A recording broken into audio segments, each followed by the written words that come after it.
And welcome. How you guys doing? I look a little blowing out here, so I'm just going to turn that light down a little bit. What's happening?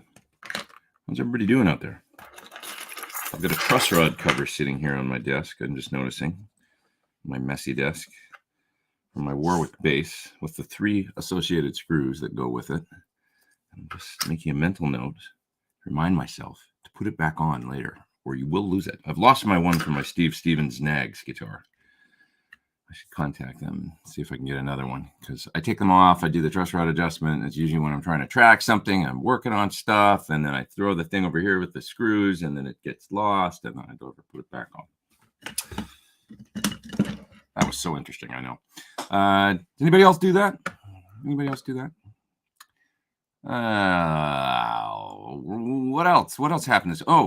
It feels like more than a week, but it was a week ago that I went to see Paul McCartney up in Oakland. Great show. I had a great time.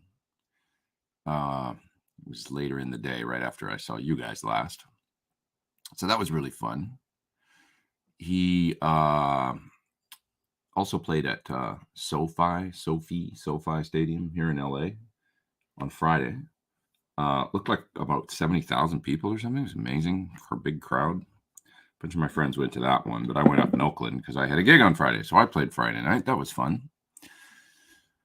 What else happened this week? I did a video for a reverb pedal that I put out. It was the Surfrider Mark IV, I guess, from Solid Gold FX. Really great sounding spring reverb.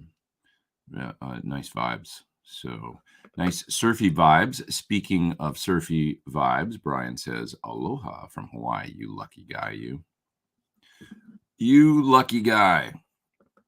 Todd Roy says, did Paul sing with Lennon via the video? He did, yeah. That was really nice.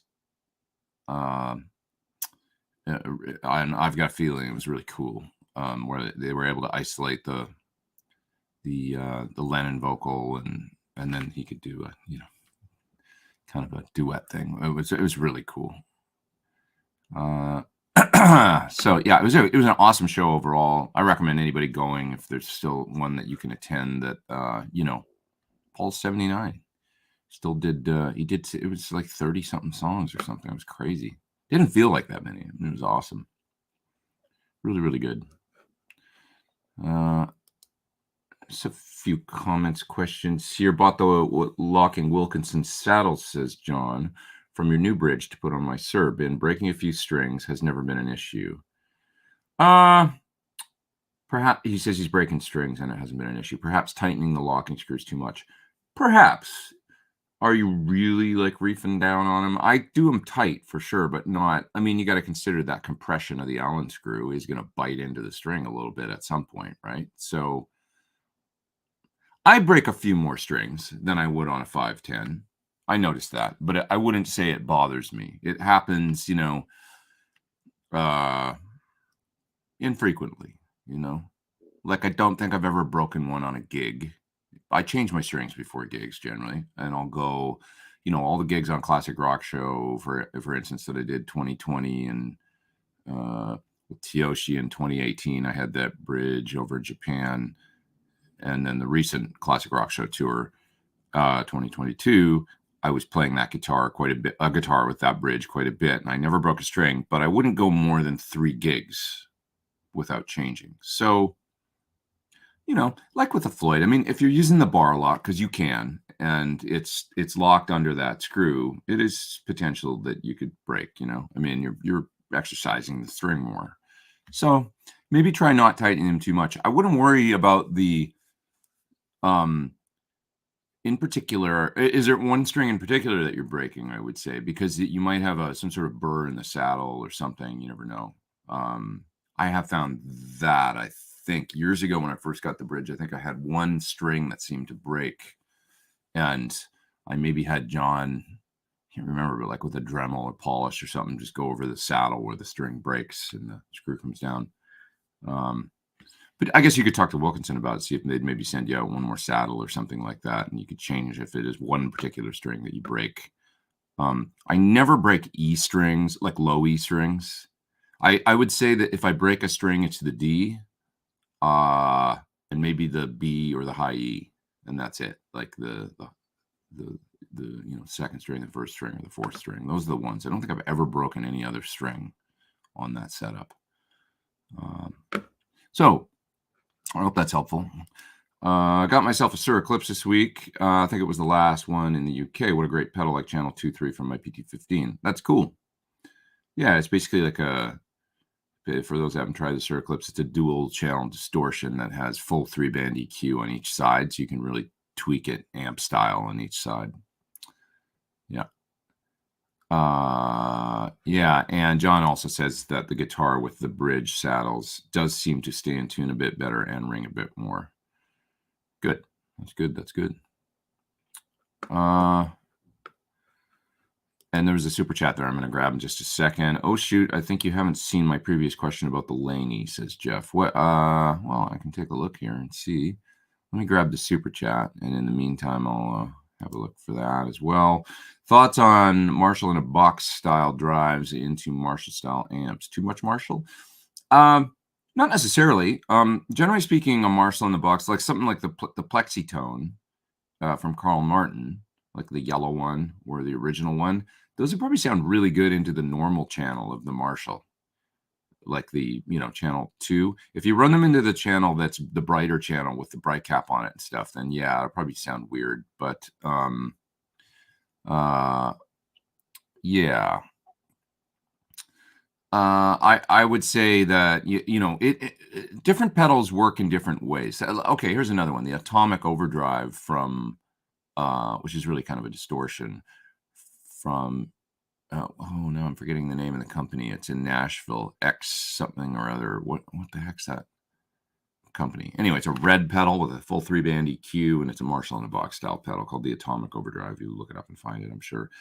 That pedal I found was voiced more for brighter amps, so it would work into the regular bright, to volume 1 on a Plexi sort of thing, or into a JCM 800 or something. It sounded really good that way. Whereas a Plexitone was voiced more for dark amps, I think, without a bright cap. So it depends a lot on the pedal. Somebody brought up the Eclipse.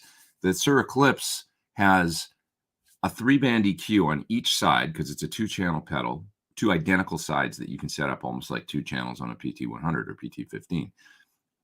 But you get an independent EQ on each side with bass, middle, treble. And then there's an overall presence control that is really like a low-pass filter that just is very aggressive. As you turn it down, it'll just shut down the top end on the pedal at a certain point, just lop it off after that. It's very versatile because of that. You can take it and run it into just about anything. A AC30 top boost or into the dark normal channel on an AC30 or something, and you can make it work into either channel because of that high-end control. So it's really down to what pedal that you're choosing, long story short, I think. That is my opinion. Always plug into the other channel and see if, like on a 4-hole Marshall, because one's real dark and kind of, neutral sounding, and then the other one's brighter and more voiced for, treble boost, if you will, or whatever. And so when you got an amp like that, or if you have the bright switch on a Fender, flip that switch and listen with the pedal, because there's certain pedals that'll sound great with the bright switch on. I would say it's the majority that will sound great with it off, but there's a few. The Sir Riot actually was also voiced for, because John Sir likes sparkly cleans, so he kind of, he's always got the bright switch on, so he voiced it like that. So it just depends. I tend to prefer bright switches on into Fender style amps that have one, or a Fender with a bright cap, just because I love that sparkle and that clean thing on the top end that happens when you have a bright cap. Okay, so the other fellow had asked you a question about a Laney, and I'm paging back here and I'm not seeing it, so maybe he can just ask again in the bottom of the chat and we will get to it here.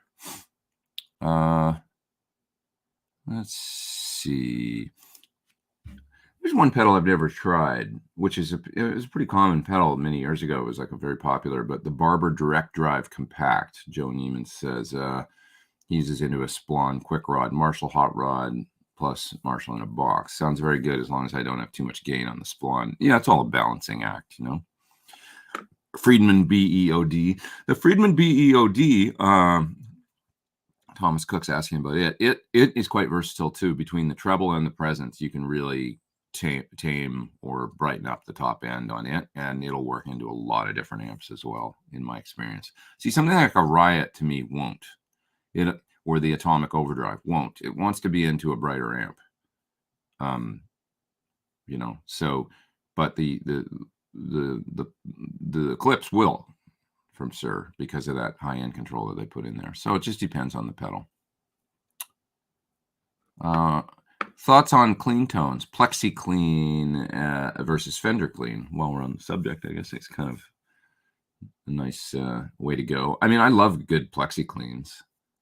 It's a little more less scooped. There's always a little more drive in the clean, it would seem, you know, because there's just more gain in the circuit.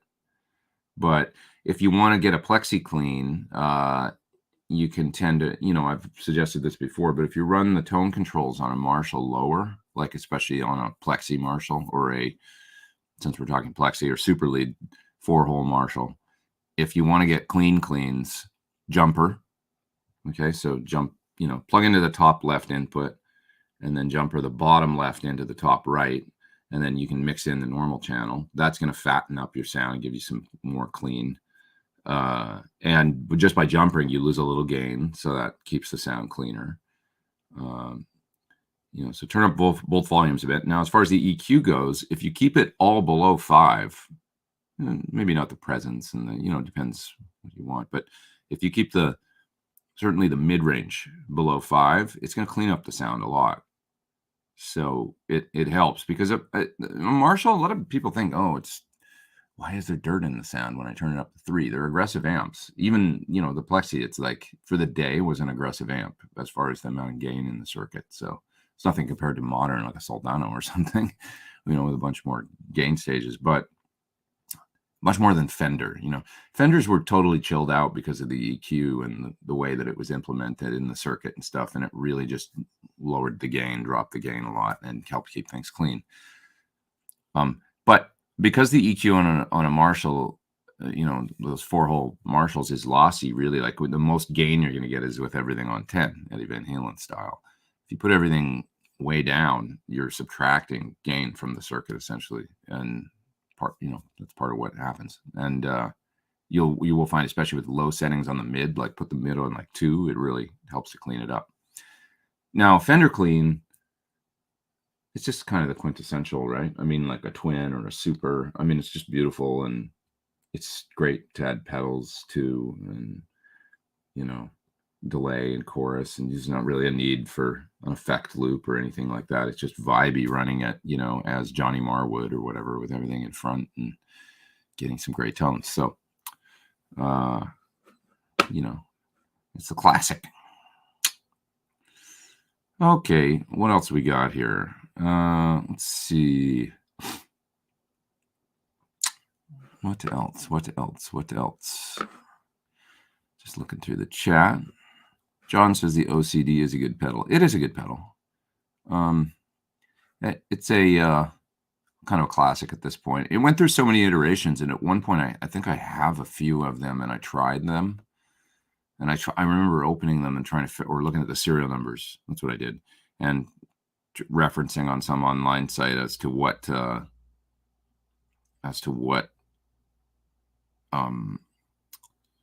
what am I trying to say? Revision. That's the word I was looking for. What revision I had, you know, in each one. And I think I had 3 different versions, and I can't remember which one I ended up liking the most. But anyways, at the end of the day, I'm more of an amp distortion guy, you know, and I just am. So it's like, I tend to, you know, as is evidenced by my amps, you know, there's nothing like amps for distortion, I think. So it just makes me feel the most comfortable. So yeah. Jeff says that he's got the hand-wired deluxe reverb. I'm going to get the PT15 when His Stuff Music gets one back in. Cool. Tell those folks to order one up. Craig is asking about advice for those playing in front of people getting nervous. I wrote a whole article on it actually. That's in Premier Guitar. You could probably find it if you were to Google my name and stage fright Premier Guitar. It'll probably pop up. But I hit on a lot of points in that article on how to deal with it, because I think we've all dealt with it at one time or another. Just quick, a few things to keep in mind are that, the audience really has your back. So they're there to have a good time, not to critique you. That's something to remember. Like I don't go to shows crossing my arms and looking at the stage and going, well, all right, you better impress me now. Like, that's not really my attitude. I usually go there, get a drink, hang out, talking to my friends. The lights go down. I'm excited, like I always was when I was 12 and went to shows, and it's like, all right, some music. And then you got to just remember that this especially holds true for big gigs, but it's kind of true for smaller gigs too. People can't really hear, like, if, little mistakes they can hear, or like, I should say actually more obvious mistakes they can hear, but like, nobody cares. Like, it kind of all gets washed out in the soup of the PA and other things you ever watch like I'm sure you guys have found this, where you watch like a YouTube video of a gig later that you did, or let's say you watch it. Sorry, this is a better example. You watch a YouTube video of a gig that you attend. And when you attended the gig, it was fun. And everybody's like, this is great. Having a good time. Blah, blah, blah. You don't really know. And then you watch a YouTube video of it later. And now you hear all the, because it's the shittiest way to experience music is really like on the internet, on Instagram, or because you got that stupid little speaker on the phone that everybody's listening on.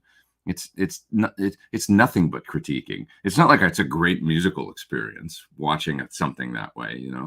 It's more like you're analyzing it. Oh, so and so played. Oh, well, that sounds pretty. There's a little flat on the vocal there. Watching, this is supposed to be my phone. You know what I mean? Like, you can hear all those imperfections that you just don't notice at the gig. So it's part of why everybody recording everything, throwing it up online sucks, because it's like, it's not perfect. It's going to be a gig, not, even the greatest performers don't always sing perfectly in tune live, and people make mistakes, and that's part of it and stuff, but it just kind of goes out by in the wash, right? When you're on stage and when the crowd's out there and everybody's having a good time and people are talking, and it's like, right, it's kind of, in a way, it's cheapened, and I don't want to say ruined, because that would be, it is the way of the world now. Everybody's holding that damn phone up and recording the gig for some reason.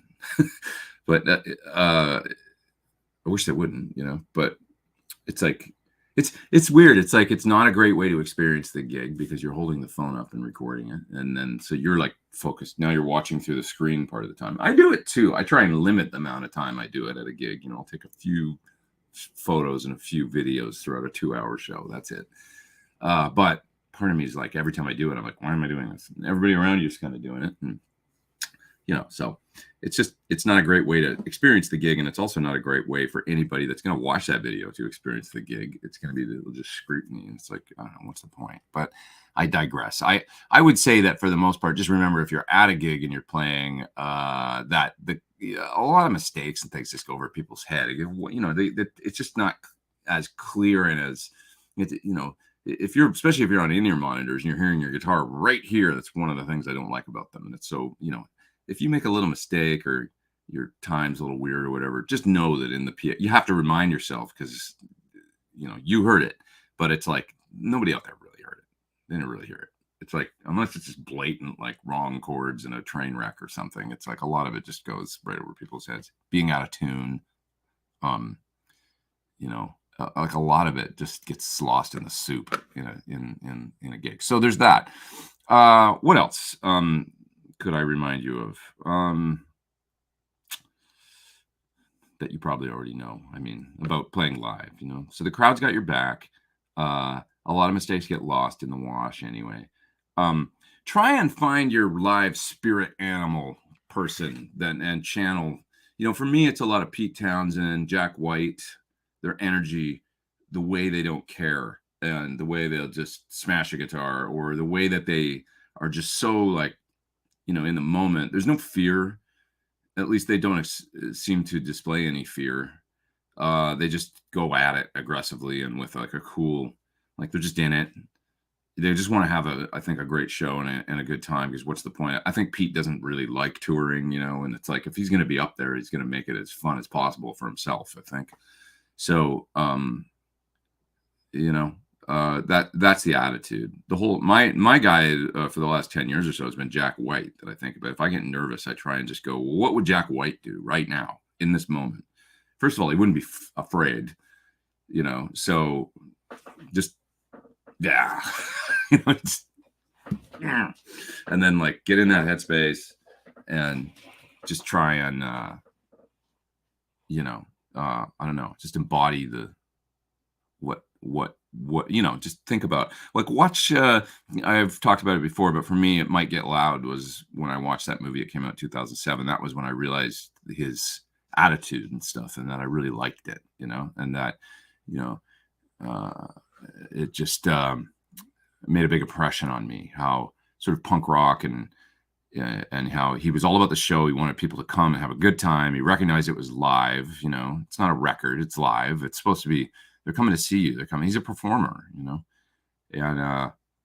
that all resonated with me, And so regardless of whether or not I liked his music or not, and some of it I like, and others, it's very primitive and kind of like, but I like him, he's a real rock star, like old school, which we hadn't seen that for a while. I just dig it. So, let's see. Jack White said, this is interesting, that he was quite nervous before he did the national anthem at a Tigers opening day. Well, that would make sense, because it's kind of out of his element a little bit. Playing the national anthem would be nerve-wracking for just about anyone, I think, but the other thing is, when you make a mistake or something happens on stage and you realize that the stage doesn't fall down when that happens, and that it's really not that big of a deal. Everybody kind of laughs it off. I mean, so some of the greatest errors I've seen on stage, and I mean, I've seen Keith Richards in a stadium forget to put the capo on the right fret before starting Brown Sugar, I think. And he went, nah, nah, and he went down the neck, and the capo was one fret up from where it was supposed to be. So the next chord was a half step off from where, and it just was like, oh, and he just made this face, and he was like on the Jumbotron, and he moved it, and he started the song again, and it's like, that is the moment. I remember a few things about that gig. It was in like 97. I remember a few things about it, but that is one moment I really remember. And it was great because it was unique. It was like a mistake, and it's the Stones and this big gig and all that. And there's all those, like I say, Jumbotrons and a 200-meter wide stage, and the background singers and just show lights, everybody. And you can still have that happen, where Keith screws up a song he's probably played 10,000 times, and it's like, who cares? And in his book, he talks about it. Like when he realized, like on stage, he goes, what's the worst thing? Like how comfortable he is and how much he liked playing live and something he was talking about. And he was saying, when I realized like the worst thing that could happen up there is I could make a mistake. Like, who cares? He talks about that in his, I think it's called Life or something, his book. If you never read Keith Richards' book, check it out. It's so great. Really, really an enjoyable read. Like, just went by like nothing for me. I loved reading that book. But anyways, okay, what else we got here? Let's see. I hope that's some good, Watch It Might Get Loud, and that's my number one homework for you, to the original question about the what can you do about stage fright. Watch It Might Get Loud, and just try and check out Jack White's attitude and stuff like that. I got a lot from it, from watching him in the that movie, and tried to, his whole thing. And it's a great movie anyway. I love the perspective of the three guys, in that. I wish they would do more of those. Like, it'd be great to see one with, I don't know, David Gilmour and Jeff Beck and John Mayer or something. It'd be really cool. HG Hill Drum says, which mics do you prefer to record live amp cabs? So right now, my favorite combo is a 57 and a 4050, excuse me, from Audio Technica. I really like the 4050 a lot. It's a terrific, large diaphragm condenser mic. There's quite a few that you could use that would probably work well. Like a Shure KSM32 I've used. They're pretty cool for that. There's the 4050 is just a great mic on guitar cabs. So occasionally I've used ribbons quite a bit over the years as well, like in combination with the 57. But I find that the 4050 is clearer and gives me sort of a similar thing. It's not as pillowy warm of a bottom end, but it's faster attack, and it's still got a big full bottom and kind of a full frequency spectrum sort of thing. Yeah. So yeah, and the super chat I got to get to there. So anyways, the 57, the 4050. Lauren makes a good point here about stage fright. Says it stems from caring what others think too much. And, you know, it's our ego, and we want everybody to, you know, it's good to care, like, about putting on a good show. But yeah, you don't want to care too much about being judged. You know, it's this balance of, like, you have to be your own worst critic. For me, it's being prepared too, like knowing when I'm prepared for a gig.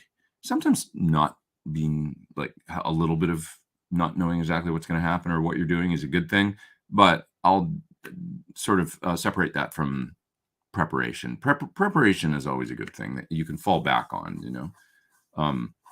you know, just making sure you really know the songs and the intros and you've internalized the tempos. And, you know, when you look at a set list, you don't look at it and go, oh, there's a name, but I don't know what song that is. I can't put that name to the, you know what I'm saying? Making sure you're prepared is really important. And then learning how to brush off mistakes, you know. Here's a super chat from Corey. Thanks, Corey. Thanks, you guys, for the super chats. I installed Richard Fortis' humbucker. It's an Alnico 8 7.6K bridge and an Alnico 3 8.1 neck. Middle position sounds like a third unique pickup and not just a blend of two pickups. That's interesting. Have you ever tried a similar combo? I haven't. I can't say that I've ever tried an Alnico 8 other than the Super 70s that I tried in my Ibanez Destroyer. Friedman has a set of original Super 70s, and I put them in. I must say I didn't like them, and I believe they're supposed to be Alnico 8. You notice the Alnico 8 7.6K bridge, that would sound like pretty low wind. It is low wind, you know, but the magnet can have such an impact on the output and the volume and the sound of the pickup. So the 7.6K, 8.1K thing can be somewhat, you know, confusing, or, you know, just a little bit. It's really, you know, an Alnico 2 pickup at 7.6K will sound vastly different than an Alnico 5 pickup, or for sure probably an Alnico 8. So I don't have experience with it, but with that. But anyways, John asks, sorry, but I don't have a great perspective on that, Corey, but thank you for the super chat. I appreciate it. What happened when you made a mistake working for Henley? Well, I can think of a couple. It was pretty rare, but there was a couple. The first Henley story I'll tell you that's funny, and it wasn't really a mistake, but it was that we wore suits on the first tour I did, which he liked sometimes for the band to be in suits, black suits. And so I was in a suit, and that was a little unusual because I playing, I kind of like having my forearm bare when I'm playing. You know what I mean? Like, I don't like a shirt here or like a jacket when I'm playing. I can do it. It's fine now, but it's a little bit of a psychological, like, oh, I got the sleeve coming down. It's right down to my hand. It's kind of weird, you know? So that's one thing. And then the other thing was shoes. I had dress shoes that I thought, okay, these go with my suit. I'll bring my dress shoes. Well, I never tried them before the gig. And so I put them on. I got dressed for the gig and I'm ready to go. We're all rehearsed and everything. We rehearsed for 2-3 weeks or something. But I just never done a full dress rehearsal in this suit. I don't know why. Seems odd now that I didn't try that. But got on stage. I was slipping all over the place in these damn dress shoes because they were slippery on the bottom. And I was like, on my first show with Don, I was like, this sucks. Like, oh my God, like, it's so slippery on this stage. And like, it just felt weird pushing the pedals. And it was the shoes were not working out. And he wanted us all in black. He was very like, you know, that was come down from the top kind of thing, like black, everybody in black. I had a pair of Converse. They were gray with the white, the Converse, gray Converse. So I said to my tech after the first like song or two, okay, can you go to the dressing room and get my shoes, And as soon as I could, I had a break for like half a song or something where I didn't have to play at the beginning. I put on my Converse, and then I came out and I had them on for the rest of the gig. And after the gig, we got in the elevator and everybody was like, yeah, Pete, good gig. It went good. Everything else was fine. Like no mistakes or anything like that. But I just played my first show with Don, We got in the elevator and Don gets in and everybody's like, great job, Pete. That was, great first show, whatever, And Don's like, yeah, great job. About those shoes. I said, I'm sorry. I apologize, and he just laughed, I said that I was slipping all over the stage, whatever. And I had to put on the other ones. I just, it was just a thing. I'll get some, he don't worry about it. He said, we'll get, and so like, I actually got black Converse, like in the next town we were in, and wore a pair of, $35 black Converse with this suit for the rest of the tour. Anyway, that was one thing. Another thing that happened, I remember, was screwing up the intro of, we used to do basically a verbatim cover of Everybody Wants to Rule the World by Tears for Fears. It was pretty cool. But I did that. So 2, 3, 4. That's how the guitar riff goes at the beginning. Well, I heard the count wrong, and from the drums. I wasn't using in-ears. And so everybody else, I believe, maybe had a click in the in-ears or something, maybe with a slight account. I'm not sure, but I did. I never did. I just used wedges because I hate in-ears. So anyways, we start the song and I heard, maybe he went 2, 3, 4, and I thought it was 1, 2, 3, and there was going to be an extra. So I'm now quarter note off, right, from the intro. And so I've turned the intro around now and I don't realize it. I think I'm on. Well, he looks over at me and pretend it's like this because I'm stage right. And here's Don. He looks over at me and he goes,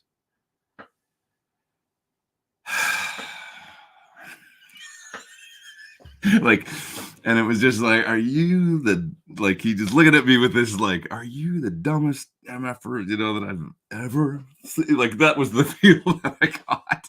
And I was like, when the drums come into the intro, right? I'm like, oh, and the intros all turn around. And I was just like, but he looked at me with this.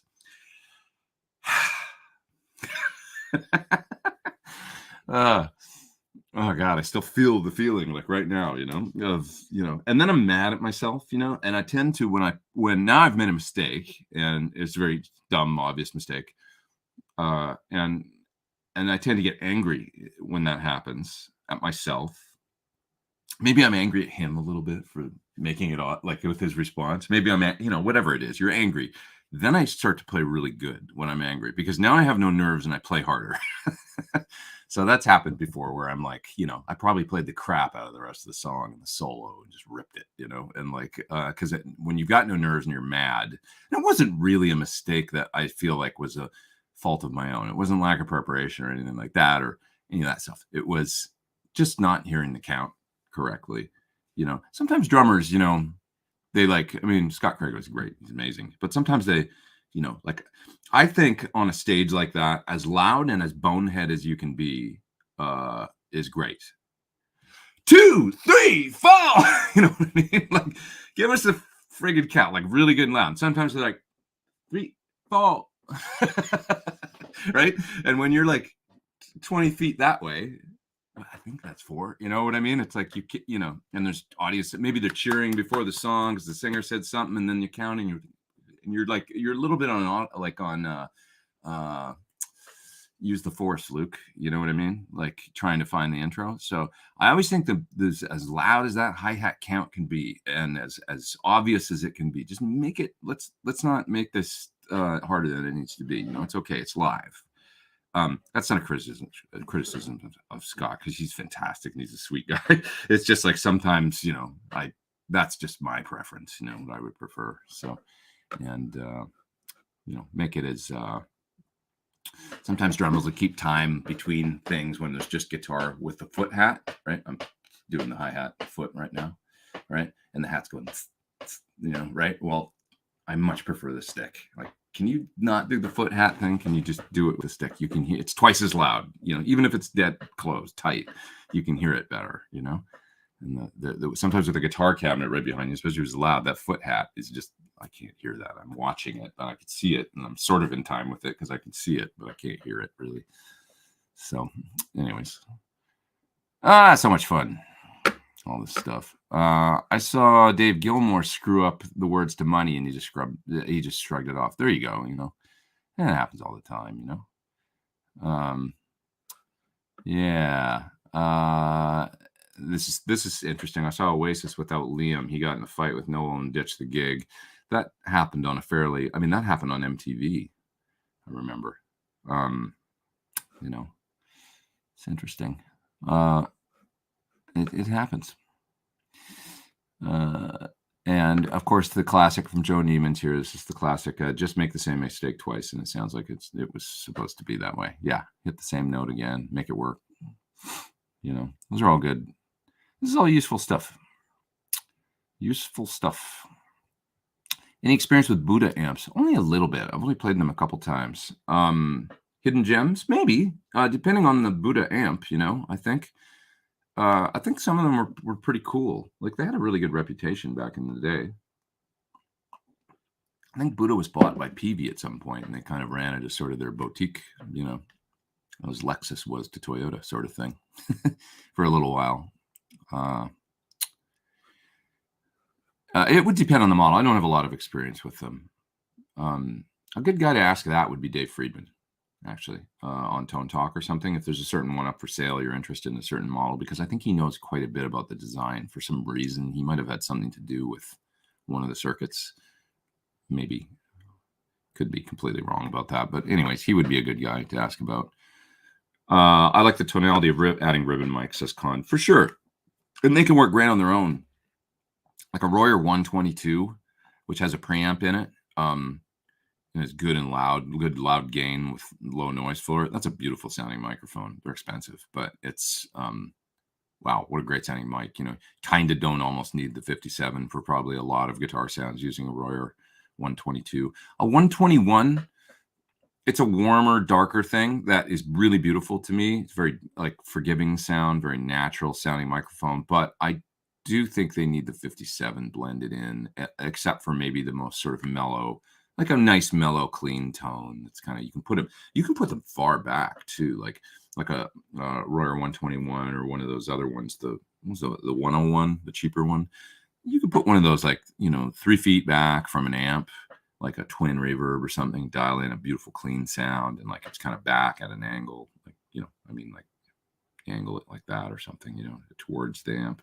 And it'll just capture this beautiful amp in the room thing that's very nice, and it's its own thing, and it's wonderful. But if you want a good punchy in your face rock guitar sound, you kind of got to blend it with a 57. I still think, the 122 you might be able to get away with on its own, but it'll still never have quite the punch that the 57 gives, and that sound that we're sort of familiar with. What do you think of the Victory amp pedal? So I have this thing here, which is a Victory Sheriff V4. This is a preamp pedal that has an amp built in. So it's got a 180 watt Class D style amp. So you can plug it in out of a speaker output right to a cabinet, power a cab with it. It's got an effect loop. It's also got all the 2-note stuff in it. So in other words, it's got it's like having almost like a captor, the DI stuff from a Captor X or whatever built in. So you can take this line out to your recording interface or to a PA. You can make, a great mic'd up cabinet sound. Actually 6 that you can store in the unit. It's got a rotary selector here where you can store 6 different settings of mic and cab sims. So I made a video, and it's coming out tomorrow. I'll put it out tomorrow morning. It sounds good. I especially like the plexi channel on it, the kind of the rhythm channel. It sounds really good. The hot rod channel is good too, but it's a very specific, aggressive sound. What I mean is it's like a lot of, when you hit the hot rod channel, there's a lot of low end cut out of the signal, and it's got to probably in an effort to keep it tight, as is the more gain you build up, generally speaking, you want to, through the preamp, cut lows because it'll get farty in the bass and not be tight. Well, they've gone for a fairly aggressive low end cut on there. So I would say the vintage channel is my favorite. It's fuller sounding, and that for a rhythm sound, and then push. You'll hear in the video what it sounds like, but it sounds good. It's useful with a well, it's got reverb built in right on the unit here, so you can get a reverb, but then you can also do the reverb with the 2-note stuff. Like, so if you want a plate or a chamber or whatever, you can do that out of the, and that's independent of this reverb, which is just like, if you don't have any of the 2-note stuff and you're not using any of that, you just hook it up to a cabinet like a guitar amp. Well, it's got reverb, so that's nice. That's it, basically. You can listen to the video and see what you think. I'm happy with the track I came up with for it and stuff. I think it's pretty cool. Hell yeah. Okay. Con says, I'm the best musician in my price range. I used to say I was the best cheap guy in LA. If you want me for your tour, I'm the best cheap guy. And then, after a number of years of that, I said, I'm graduated. I'm now the worst expensive guy. I don't know. Let's see. Jeff Bober designed Budda amps. He's local to be here in Maryland. He now builds E-stamps. Yeah, I knew it wasn't. I thought Dave had something to do with like the Super Drive or something, though. Like maybe it was just bouncing ideas off of Dave. I don't know. Something. I heard something like that. I could be wrong. I might be mixing up things, but I think he seems to know about the Budda amps and the circuits and stuff. So, yeah. I saw Van Halen turn a mistake into a masterpiece. That's really interesting. I would like to hear which, like, was it in the context of a song or maybe a solo or, let's see. David Lee Roth screws up the lyrics all the time. Yeah, and he turns it into like, I forgot the words, right? And makes it like almost like a bit.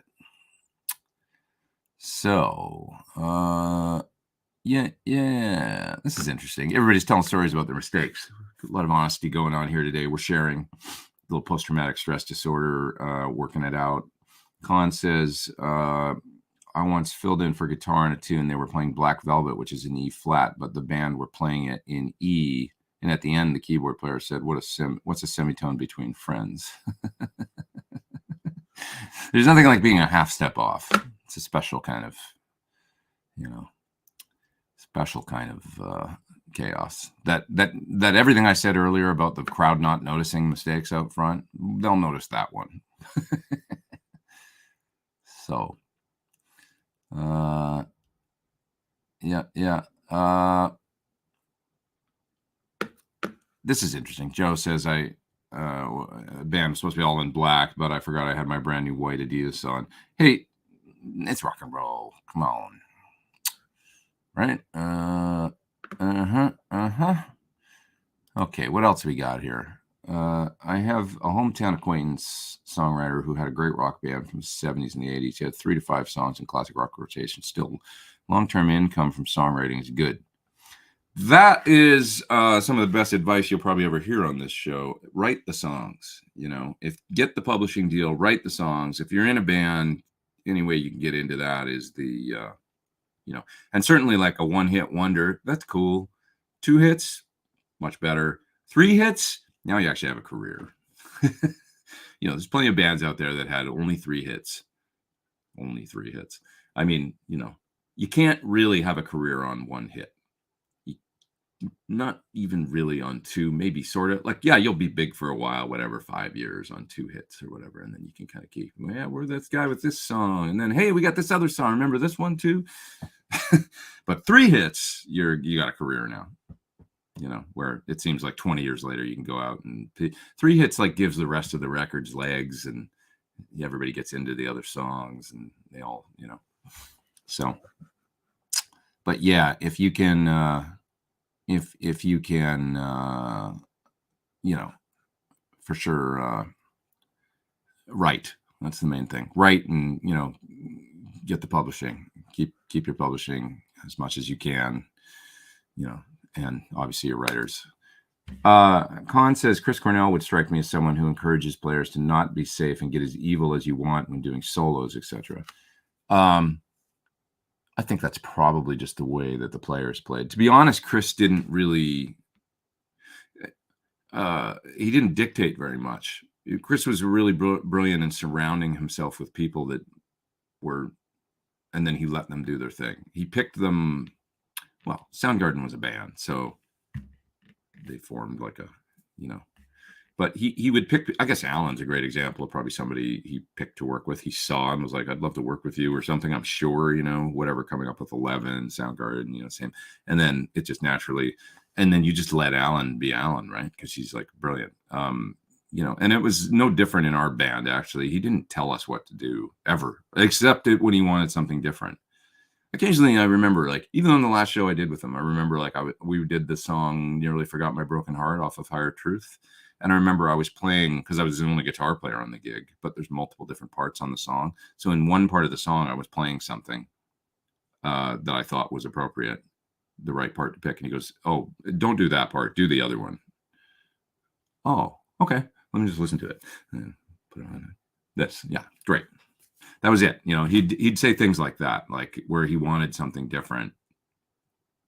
And he would kind of dictate that, but otherwise he just let you do your thing. And he loved that, I remember actually at one of those gigs that we did with that, it was only a couple gigs we did with a certain band, but Jurgen Carlson was playing bass on both that last gig I did and at this other one. I think we did Reach Down both times by Temple of the Dog. Yeah. So, and the first time we played together as a band at this Roxy Club show, in the middle, it kind of broke down, and it would have been the part where the vocals come back in, and then the band builds up into the last chorus out. If anybody knows the song Reach Down. Well, we broke down, and, it was after the guitar solo, and he was just standing there, and he looked at Jurgen, the bass player, and he goes, go, man, go, do your thing, and Jurgen was like, and if you say that to Jurgen, it's like, and he literally, I'll never forget, he like jumped across the stage to get to his pedal board and landed on his Phase 90.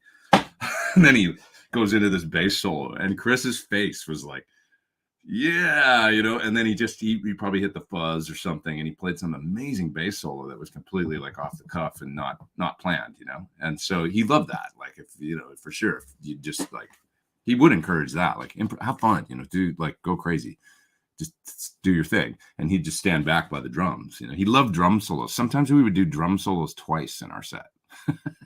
When Sutter was, in the main touring band that we had for years. And, there'd be like drum solo. He just loved that stuff, like the random live stuff, for sure. He liked things to be different and taking chances and things to happen. And in that moment, not dictating it, just letting it be whatever it was going to be that guy would do. Let him do his, whatever his talent was, go for it, So there was a fella, was it on here? The fella that told the story about, can't remember. There's a guy that I talked to recently, I was corresponding with, that got up and played a song with Chris at one of his Higher Truth shows. And it was a guy from the audience, and he was like, I think maybe there was a meet and greet before, and he was like, I want to see if you have the balls to get up and play, like, because the guy had a sign, or I play guitar, or something. I can't even remember the exact story, but he's like, I want to see if you'll get up and play. Like, if you get up and play, if you know this song, you get up and play it tonight, and we'll do it together, kind of thing. And he called the guy out of the crowd to come do it, and he hadn't heard him play or anything, I don't think. And then they did it. He liked doing stuff like that, I think. Pretty fun. Pretty fun. Anyways, okay. Moving on.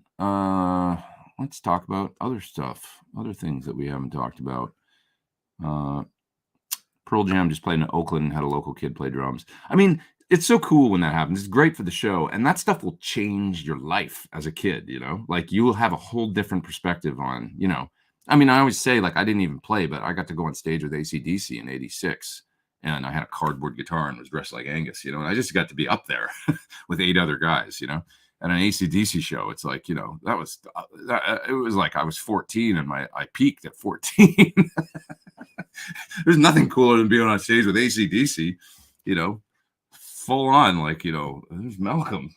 Oh my God, there's Angus. It was like, it was unbelievable. And it definitely like gave me like, I'll never forget. I could feel it right now. Once again, what that feeling felt like, in my hometown arena, to be on stage with AC/DC. It was like, just to be able to get up and do that is, it feels like you've arrived somewhere. Like you get a taste of like, ooh, I could get used to this, So, anyways, it was so cool. What else we got here? Sorry, I burped. Blues is Blues. The video did on the Carl Martin Honeycomb sounded great. Does it have true bypass? Probably. I want to say yes. I don't know 100% off the top of my head, but I'm going to say that probably true bypass. Have you ever met Miles Godwin? Is that from the singer from April Wine, right? Got that right, I think.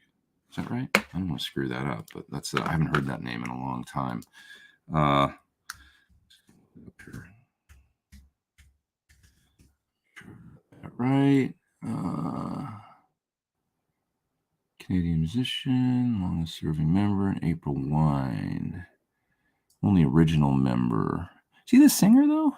He is the singer, right? Isn't he? Yeah, lead singer. I got it right. No, never met him. I've heard... Oh, I won't say anything. I've heard a few people say maybe he's not the nicest person in the world. I don't know. That's the other thing I heard, but I shouldn't talk shit. That's just the only thing I've heard. But is he a nice guy? Everybody tell us. Let's see if he's a nice guy. I love Vapor Wine. Great band. But okay, what else we got here? Tweed Deluxe and Tweed Tremolux amps. What's the difference? Well, probably the tremolo, largely, right? I don't know much about the circuits, to be honest. I mean, I know a little bit, but a Tweed Deluxe doesn't have any trem. Maybe it's cleaner. I'd have to ask Friedman or Sir that. But I would say, with the tremolo circuit, it's probably a bias style tremolo too. It's probably going to change the way the amp sounds a little bit. I don't know. I don't think I've ever played a Tweed Tremolux. Sorry. I love Tweed Deluxes, though. I've played plenty of those.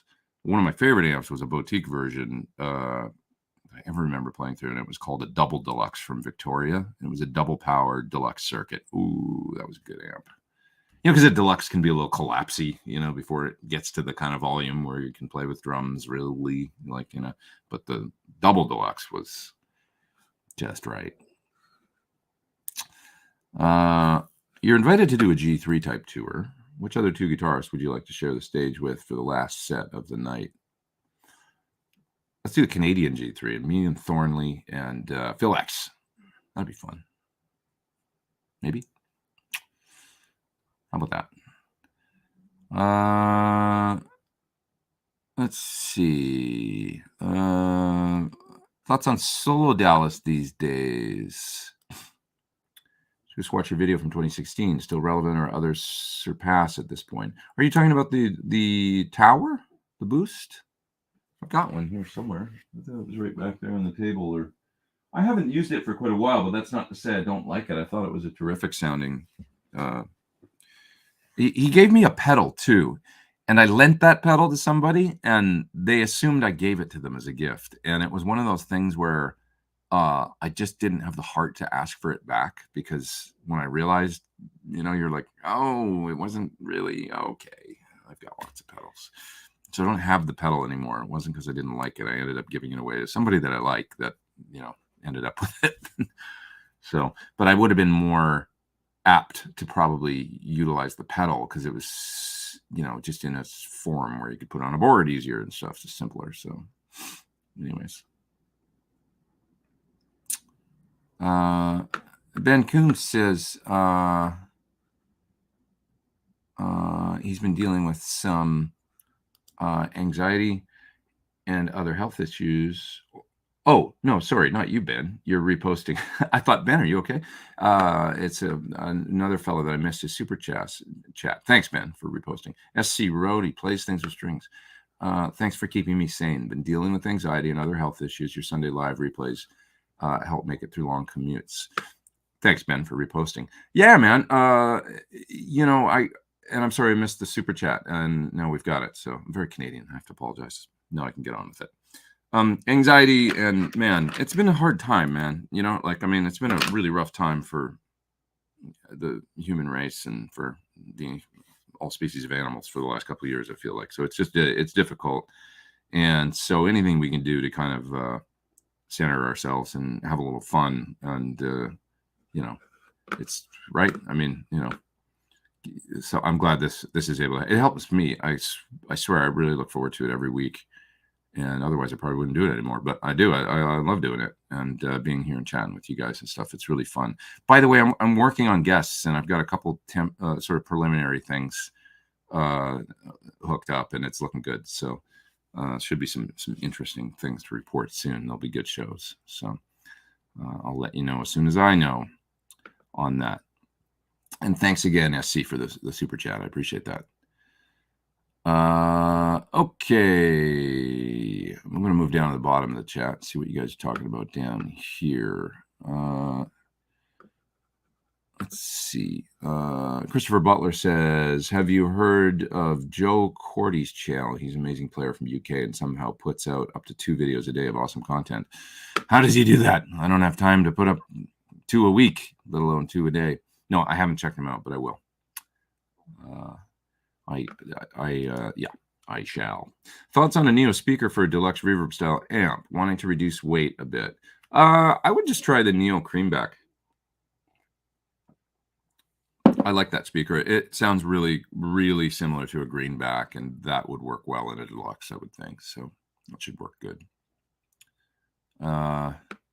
Yeah, love your channel, Pete. When all the YouTube guys were at GitCon, that was cool, says Alex. Yeah, I would love to go to that again. It's really fun to go to that event.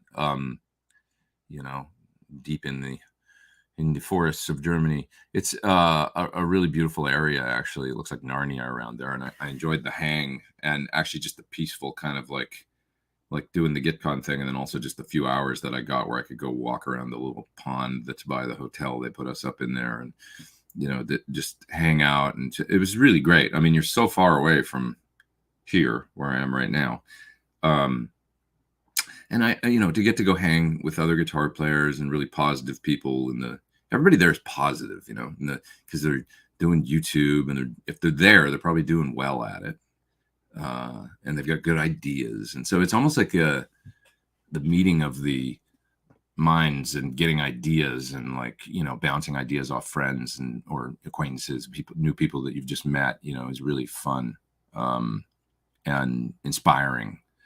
And I felt really fortunate when I first went to GetCon. I thought, is this going to be, because you're always coming out from the perspective of, okay, I'm not actually getting paid per se this week. They're flying me over. They're putting us up in order to get us all together there to do this thing. But you kind of got to be a self-starter, make videos and stuff, and make it worthwhile. Well, was it ever worthwhile? The camaraderie, the ideas I got from it, meeting people like at the second one, Beato, at the first one, Leo from Frog Leap, and just seeing how these guys did their stuff, and how, meeting Andy, and so many people. And it was one of the only places I got to hang with Phil X. We both live in the same city. We never see one another, but going there, I'd see him every day, So it was so much fun. Really great vibes. And the Tillman event was really fun too. The Gear University thing, I think they called it. Really fun. So I'd love to go get to do that again. Yeah. Joe says, I think rock and metal music is at a low. I that's the other thing I almost forgot that I did this week. I'll tell you guys, I went to see Mastodon and Opeth the other day in Riverside. First of all, beautiful venue, the Riverside Municipal Auditorium. What a great, this beautiful old Spanish auditorium that very distinctly California. Great. I would love to see another show there sometime. And both bands were great. It sounded awesome. And I met a lot of cool people there that came up to me and were like, hey man, I love your, this show or your channel, or really nice, the metal community is great. People are so friendly and really in it, like metal fans are like, I don't go to a lot of shows, but it's like metal. I don't go to a lot of shows in general. I have been in the last few weeks. I've been to see like 3 or 4, great shows. But anyway, that was a great experience. And I would say, maybe just, get out there and keep supporting when you see a good show coming through your town, go to it and stuff, and it'll inspire you and you go, oh, it's just, terrific. So, yeah. Okay. Let's see. Oh, that's interesting. April Wine tour and do an awesome rendition of 20th Century Schizoid Man. That's interesting. I only played that song. Well, I played it with Steve Stevens a couple times, and it is a crazy tune to play, but it's really fun. Really fun. Well, this is a good idea, actually. I should do this live with James Valentine from Maroon 5. James is an outstanding guitar player, and we are friends. I haven't talked to him in a little while, but I should hit him up. That's a really good idea, actually. Good idea. Okay, here's Steven says, my 8450 watt 800 has a Soldano hot mod. The high input makes the lows sound mushy and woolly. Okay, using the low input seems to clear that up without the perceived less distortion. You're getting probably a little less distortion. I don't know exactly. The hot mod goes in V2, so the 2 inputs on a JCM 800 are going to be 160 dB lower in gain, I think, but the hot mod adds the gain down the chain. So you probably are getting a little less gain, but the hot mod probably just adds so much that it doesn't seem like, if you're plugging into the low input, you're definitely cleaning up the front end a little bit by just not slamming the front end, and then you're adding the gain later. All this could be tweaked if you want it to be. Your 800 could be probably optimized a little bit. I'll say something interesting. I have a Soldano here, and just yesterday I actually had Friedman do a couple things to it, and he suggested while he was doing that, one of the things is a little mod to the loop that he does to make it have very, very little bleed and just kind of fix a couple things. But it's just a couple things that he did to it. Because the one I have here was kind of a prototype for the current model, and there was a couple things that were different on it than what's out now and different from the original circuit. So Dave has it basically to stock now. It's basically stock straight up SLO 100, and he said, on the crunch mode on the clean channel, I can make it sound a little better, I think, if you want. And I was like, well, what do you mean, like define better? And he said, well, I can basically tighten it up a little bit, and it'll be basically like a slightly higher gain, but slightly tighter, like just kind of optimized JCM 800. Well, the PT 115 is really kind of like a modded JCM 800 with optimizations, right? Because an 800, when it's gainy and is a little farty to me. It's a little too much low end and a little and yet a little anemic, So anyways, he did what he was going to do to it, and now the crunch sound on channel 1 is like, at least my honeymoon period of it, like playing it, was like, oh my god, that sounds great. Like, and he was listening to it going, I almost like channel 1 more than channel 2 now, if you can imagine that. I mean, for imagine an 800 with a little more gain, but without any of that woolly thing, just perfect, but not thin, still full and the whole 9 yards. It's like, that sounds great. So this leads me to what you, Stephen, with your 8450 watt, I'm sure if you were to send him the amp with the hot mod and say, can you make it so that in the high gain it just to optimize it so that it's just perfect, he's got that down. Friedman, I'm talking about. Yeah. Anytime you add gain, low end can become, it's almost like as you increase gain, you need to cut low end. I mean, that's really what it is. The more distortion, the more woolly it's going to get. Less distortion, if you have it thinned out too much, now your sound is thin. So it's a thing. Jeff says, is there a PT 40 or 50 coming? Yeah. I'm not going to say it's anytime soon, but I am going out there tomorrow And that is the specific goal, is to dial in a couple things. So going out to do the work. Remember when I came out with that song a few years ago and we had a song contest for Sir, if anybody remembers, and we named it Elsinore Drive? Somebody named it and I was like, that's a great name, because it's like I'm driving to Lake Elsinore all the time to do things. So that's what I'm doing tomorrow, the Elsinore Drive. And I'm going to go out there and we're going to work on some stuff to dial in for a new amp design. So it's coming. Working on it. Everything takes time, though, like COVID and them making some changes around the factory and stuff. There's been a bit of a period of time where they had like other things, couldn't really focus on R&D on my amp and things like that. But now actually John's getting some time. So now's the time to jump on it. We can work on some things. So I'm excited about it. Braxall says, if you are using a Marshall in the power station, then using the power section of the friat, how do you capture that into the quad cortex? Oh, you don't. You don't. You capture the only thing you're capturing is the Marshall. You're taking the line out of the. Are you talking about doing an amp capture with no cabinet? Because that's what I assume you're talking about. You would just turn the volume all the way down on the power station, and you're just using the load of the power station. So the Marshall goes into the power station, gets loaded down to line level. Now you got that line level signal. That's what you send out into via the line out on the power station into the quad cortex, and then you'll be able to direct capture the head. Now, if you want the sound of a cabinet, then you're gonna take the speaker out on the power station into your cabinet, mic it, and you're gonna capture that.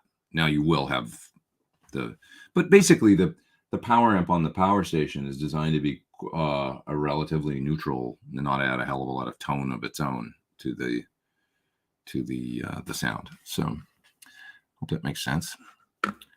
Ask. You can be more specific if you want to ask, like down below, and I'll try and help out. If you want me to go deeper into it. How do you use the HX Stomp? I saw it in a video about your gear. My main thing for the HX Stomp has been to use it as a backup, actually. Like I've got a couple of clean sound and a dirty sound, basically, and I've had it on stage. The whole first Classic Rock Show tour I did, it was just there to be my backup. But there's so many uses for the thing. That's doing it a disservice. I know people that are out. My friend Leanne is on tour right now, and that's her rig. I mean, she's a bass player, and she uses just the HX Stomp into the PA. So everybody, all these kids these days are using modelers, no amps on stage, But I mean, it's great for that, you dial up a bass sound and whatever. So, there's all kinds of ways you can use the thing because it does so much stuff. I mean, you can use it just as an effect pedal, use the delays and the reverbs and stuff, and use it as your time-based effects in your loop. Great. Would work terrific for that. So it just depends on what you need and what you want to do. Could be your whole rig. It could be a delay pedal. That's the thing. It could be an acoustic preamp. There's so many ways you can use it. Braxall says, I want to capture the power section of the friat with a Marshall no cab. Well, yeah, in that case, you want to take the direct out, the line out on the friat, and you're going to patch it into your quad cortex, into the capture input or whatever it's called on the quad cortex. And you're going to capture only the sound of the head that way. I thought I had a quad cortex here. I don't, because I used it at my gig the other night. But basically, your guitar goes into the quad cortex, and then there's a send that goes out of the capture out or something. I don't know what they call it, but it goes out of it walks you through on the screen on the quad cortex. There's like a step-by-step. Plug this in here. Now plug this in here, right? That whole thing. So you're going to plug your guitar in the quad cortex, output one of them, the one it tells you on the screen, to the front of your amp. You're then going to plug a speaker cable out of your amp into the power station, and then you're going to turn the power station volume all the way down on the so that you got no power amp active, or kicking out any volume. You can take the line output of the power station. You're going to run that into the capture input on the quad cortex, and it'll tell you which one to plug it into. I believe that goes into input 1. I think that one. And once everything's plugged in, you'll play your guitar, and you'll see, you have to set up the amp where you want it, like gain wise and everything, where you want the knobs. Do that through a cabinet first before you patch all this in. Do that, and then patch it all in like I just said. And then once it's all plugged in, play your guitar. You can see level on the screen on the quad cortex. You won't hear anything because you're not playing through it, right? Through anything at that point. And then you just push start, and then you're gonna start to hear your amp buzzing and stuff and doing the transformer because it's now sending the tones and everything out through a loop, and then it takes about 4 or 5 minutes. It takes a while in the quad cortex to do those captures. And once it's done, now you've got that sound in the quad cortex as a block, right? As a neural capture. Then what you can do is plug your guitar back into input 1 on the quad cortex and take the outputs of the quad into your interface or full range, whatever, right? And add a cab sim, add the neural capture, and just 2 blocks, and then you can listen to it and see if it sounds like your amp. Pretty easy. Pretty cool. All right, super chat here. Phone keyboard sucks. It's John Cordy. Got it. Channel is Jonathan Cordy. Cool. I'll check out. This is the guy that has a YouTube channel. Phenomenal. Self-effacing. How do you say that word? Self-effacing. Self. He's humble. He's humble. Improvises music for every video. His channel got hijacked, then recovered. He could use Boost. Oh, that's a bummer. That sucks when that happens. It's terrifying. Oh, man. Ron says, thank you for the super chat there, Christopher. Appreciate that. Ron Hartley says, JCM 800 with 65 amps, color booster cuts the low end. I believe the color booster is a treble boost. So yeah, that's going to lean out your lows. And it's the old school kind of almost Band-Aid, but that worked really well method of the Range Master, right? Style boosts that, that of course, Roy Gallagher and then Brian May and everybody used to kind of get a great high gain distorted sound back in the day. Still one of the greatest ways to get a high gain sound. It was a total Band-Aid, the treble boost, the Range Master, woolly amps that people would turn them up and go, we need more volume because it's the dawn of loud rock and roll. It's 1966 or 67 or 69 or whatever it was. We need more volume. Turn up the amp. Whoa, it sounds like a woolly mess. Some guy, Dallas Range Master, made a thing that just made it sound like incredible. But basically, yeah, it's a high pass filter that has with a germanium kind of transistor circuit that added a lot of volume and boost on its own without any lows. What a sound. Early Judas Priest. So great, treble boosters. Anyways, but you can, of course, do that in the front end of an amp with the, that's all a Jose is, right? People talk about Jose. What a Jose mod is basically like the basic Jose mod is a tube gain stage in front of a Marshall Plexi or super lead circuit. That's it. You could put it in a pedal if you could run a pedal at high voltage and do the, I suppose something similar. It's not dissimilar to a, if you run a MOSFET boost, the PT100, the boost in the front end of this amp is a MOSFET boost in front of the gain that basically is tailored. It's got low end lopped out of it. It's got top end lopped off of it. It's basically like a mid boost that kicks out gain at a certain frequency, kind of a pointed gain right into the front end of the amp by lopping off the lows, kind of like a treble booster. You hit the front end and you get more gain, and it keeps it tight. So, you can do it all in the amp is the point. And when you do it in the amp, it's super dynamic and whatnot, because it's a part of the circuit and it's running at like 250 volts or whatever the hell preamp. You know what I mean? It's like high voltage tube gain. And that's always my favorite, it's just the juiciest, most dynamic sort of organic way to get there, I think. So anyways, do you use an amp switching mechanism that allows you to switch between amps on the fly? I have. I use one amp now, but back in the day when I was switching, I would use different things. It's the trouble gets when you want to switch a bunch of amps into one cabinet. That's where it gets interesting. Then you need something like what's up there, the MP88 will do that. And if you get MIDI versions of these things, then you can do it in a live setting where you can flip between amps and cabs, or multiple cabs, multiple amps, switch whatever you want, or multiple amps into one cab. You can do that.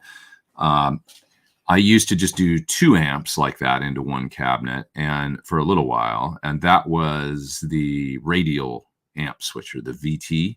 You could switch 2 heads into one speaker cabinet, and that would work. But something like remember the Framptone ABC, that was like a 3-channel, ABC, like you could go to 3 different amps. Something like that, you'd have to have an individual cabinet for every amp. That's just switching only the input, not the speaker output, into one cabinet. So there's different ways you can do this stuff. Is the bottom line. How do you come up with names for your songs? A good thing to do is make a note in your phone where anytime you see anything, you just kind of like write it down, and then you come, because it's instrumentals, a lot of the songs that I do. So it's like the titles are so like, it's like, oh, this is like, how do you name instrumental songs? I guess Joe was pretty good at it. Flying in a Blue Dream, and then you do a Lydian kind of thing. That sounds like you're flying in a blue dream. I don't know, it's, I guess maybe they're easier to name than writing lyrics for an entire song and having to come up with a hooky, some kind of, you know what I mean? Songs actually that have singing. Elsinore Brewery, Strange Brew. Hey, there's a mouse in my beer. Yeah. Anybody remember Strange Brew? Okay, let's see. Thoughts on the best way to use an Echoplex delay in the loop or outside the loop?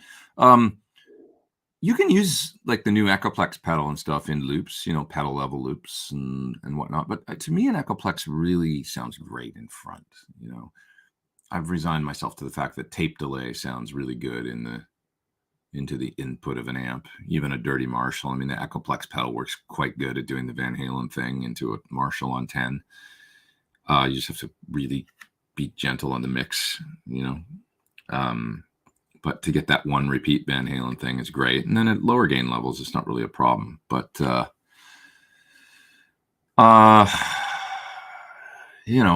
loop can be cool, but these days I kind of run analog or tape into the front, and then I do a digital delay in the loop.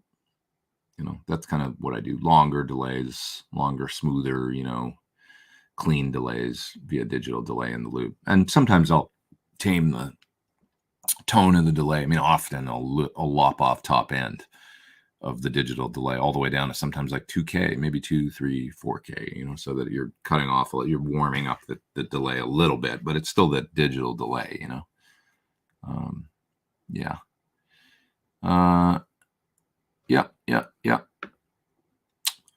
Okay. I need to go to Super Chat up there. Let me grab that one. Didn't have a question, just supporting a fellow musician. Thanks, man. I appreciate it. I can use the support. Thank you. Us independent musicians haven't had a job since the 90s. It's ridiculous. How do we do it? But it's kinds of folks like you. Thank you, sir. Appreciate that. Do you use noise gates? Rarely. I do when I need to. I have one sitting right here. This one works pretty good. The Sentry from TC. That's been my kind of studio go-to one here for years. And if I have something where I feel like I need it, I'll plug it in. Good old MXR Smart Gate works pretty good, but they're always a compromise, But I had pretty good luck with a Hush around here a while ago. Hush 2C rack mount unit worked really well. They're cool because it's not just a gate; it's a downward expansion too. I think the Hush circuit itself. So it's a combining a gate with a circuit that senses the top end, and then as the sound is fading, it might attenuate it. It's like a more sophisticated way to gate, basically. That worked pretty well. I have a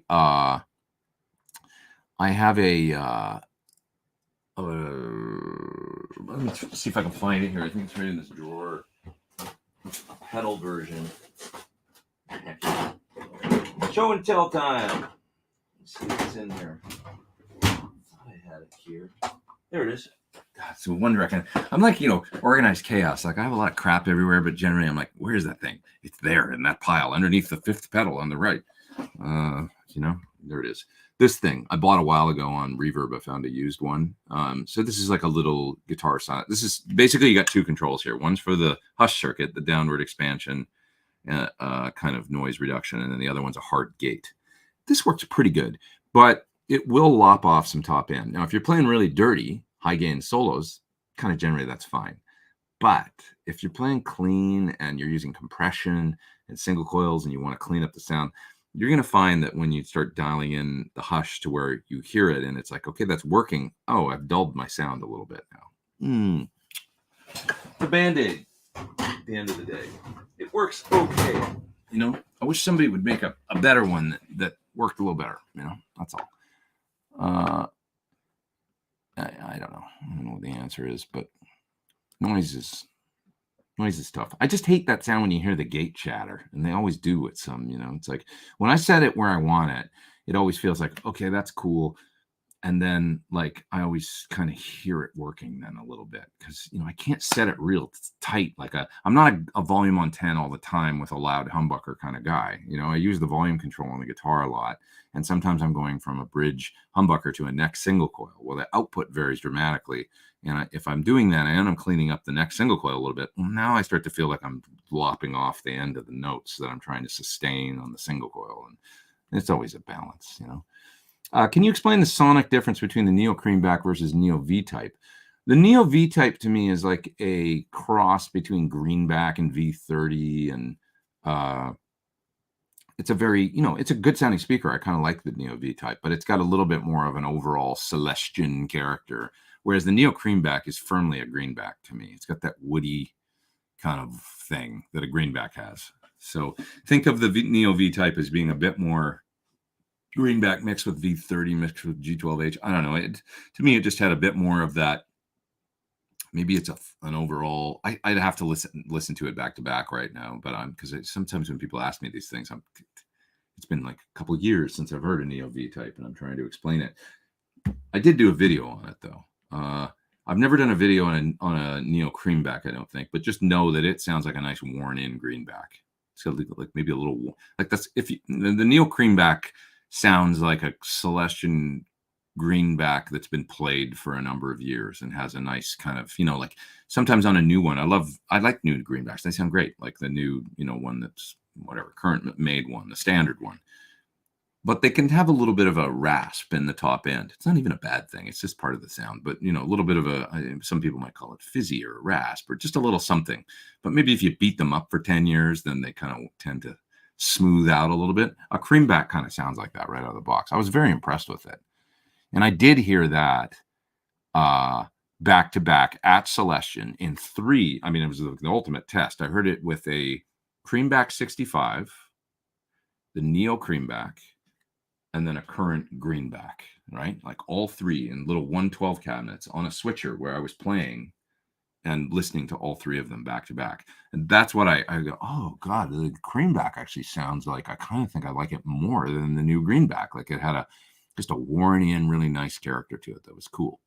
Now, I will say that it sounded, when I I thought about using them in the PT15 cabinet because I thought that'd be a great little 212 cabinet, have 2 Neo Creambacks, and it's like lightweight then, and it's like a lot of advantages. When I heard it with my 15-watt PT15, I thought, I like the sound, but it sounds a little underpowered, like where the combination of a new Greenback and a V30 is a little louder. Both of them are more efficient, or it might be same efficiency for the Greenback as the Creamback Neo, but the Greenback, because of it's a little brighter, maybe a little bit newer sort of character, sounded a little more forward, like it was just a little bit more alive in that cabinet with that amp. We got a 15-watt amp. It's not the most powerful amp in the world. Maybe you want the cabinet to be a bit more efficient, a bit louder, So I decided against using them in the cabinet for that reason. But I would say I'd love to hear a 412 with 4 Neo Creambacks. I bet this probably sound really good. God, you guys are nerds for hanging out here with me. Listen to this stuff we're talking about. But I love you all. 396 of you online right now. It's great to have you here. Reza, what's up? Thank you for the super chat. That was me projecting. You're all such nerds. Okay, what was the last pedal that truly and honestly impressed you for doing something genuinely new, as opposed to yet another variation on the same of delay, fuzz, or whatever? When you said that, the first thing that came to mind was the freak out. Because I was like, oh my God, there's a pedal that will make my guitar feedback. How useful is that? Like when we're all, if you're on a silent stage or you're in your studio and your cab's isolated in the other room, and that was a long time ago. It was 4 years ago or something that came out, but that was the one that was like a recent pedal that's different than anything I've ever seen, that did something that was really great. And I have to say the freak out was fantastic. I mean, when I first saw it, I saw it at NAMM. And I think it was that fellow Ford Thurston was playing through it. He's a really good guitar player, and he was using it in a really cool way. And I was like, oh my God, is that thing making feedback? That's so cool. Look at a quiet NAMM volume, And anyways, so I had to get one. I had to put it on my board, and sure enough, it's right there on the bottom of my board right now. I'm looking at it. Hello. It's been a staple. And I'm name dropping. I totally name dropping, but I'm not name dropping. I'm just saying, out of all that, I literally took a video of it where I was like holding, because I had my phone up and I hit the open G string and went like this with the whammy bar and then hit the pedal and it did its thing going, like that. And I took that video and I sent it to Eddie Van Halen. I think I sent it to Peter Frampton and I sent it to Chris Cornell. And all of them were like, what the hell's that? And everybody wanted one. And everybody got one, I think, because it was like, that is so useful. Like, so honestly, that was what happened, And so that's the one pedal that really comes to mind as being something. Yeah, but nothing else did anything like that. I mean, it was like, maybe not quite as overused and revolutionary, but the whammy pedal, when that came out, that was totally new and different. Is there anything else that I can think of in the last? There's probably something that'll come to mind, but I would say maybe we got to give credit to the H9, or for bringing something like H3000 sounds like into pedal format, and so many other sounds. The HX Stomp, but those aren't really, not necessarily. I guess doing something new is what they did, is combine so much power into such a small thing that used to be only available in a rack, right? So that's new. But the Sonics, maybe, that's why the freak out. It was a totally different thing that I'd never seen before. So, yeah. Thanks for the super chat there, Reza. I really appreciate it. Do you need a reamp box to connect a pedal into an audio interface when going into a DAW?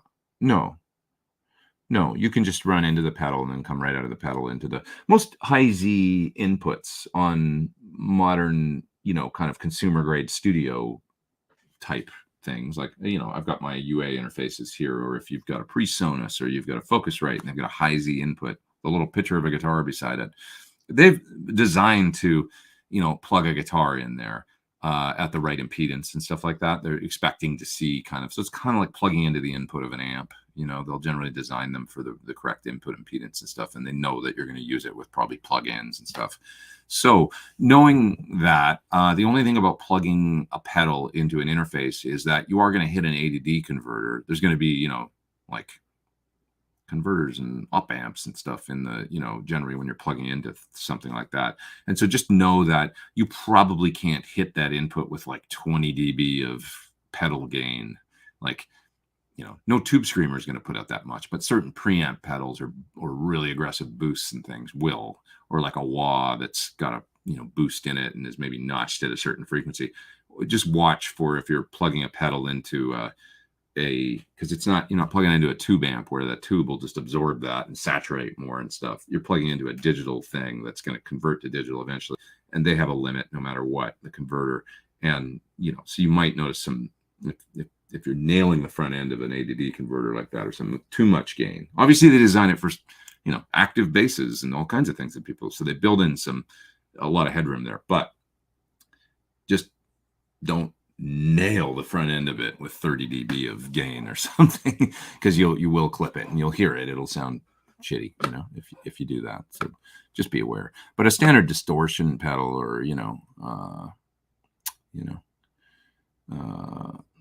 that's probably fine. It's like, it's just if it's kind of unity gain, yeah.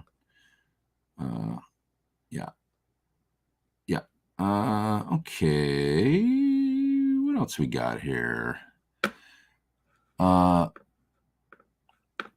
Naive Steve says Paul McCartney still has to tour to pay the bills. If he's struggling, God help the rest of us. I don't know that that's the case.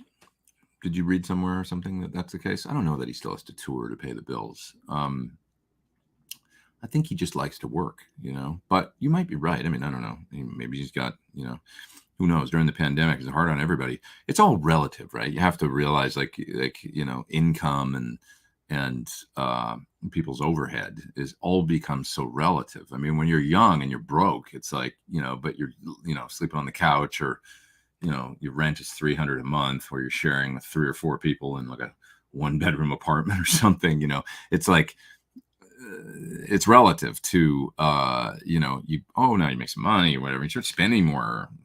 This is basic, right? I mean, it's like, and then you start, your overhead's like, well, shit, now I need to make like X amount just to make my nut every month, And I've seen that with rock stars for sure, like where it's like, oh, they don't actually have like, I mean, I've had a couple of them tell me like, hey, I think you guys are making more money than me on this tour, kind of thing, where they're just breaking even, or, that kind of thing. And I believe them, like that can happen, where it's like, the overhead thing is so, but I think Paul McCartney's probably okay.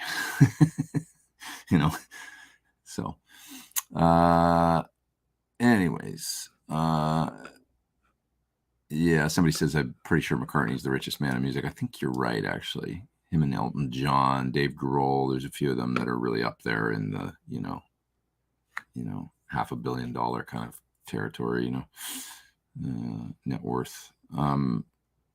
Yeah, I think he loves to play. I think, honestly, with Paul, that he, Paul needs a reason to get up in the morning. That's right. I think he really loves it. I mean, look at, he did that, McCartney 3 album.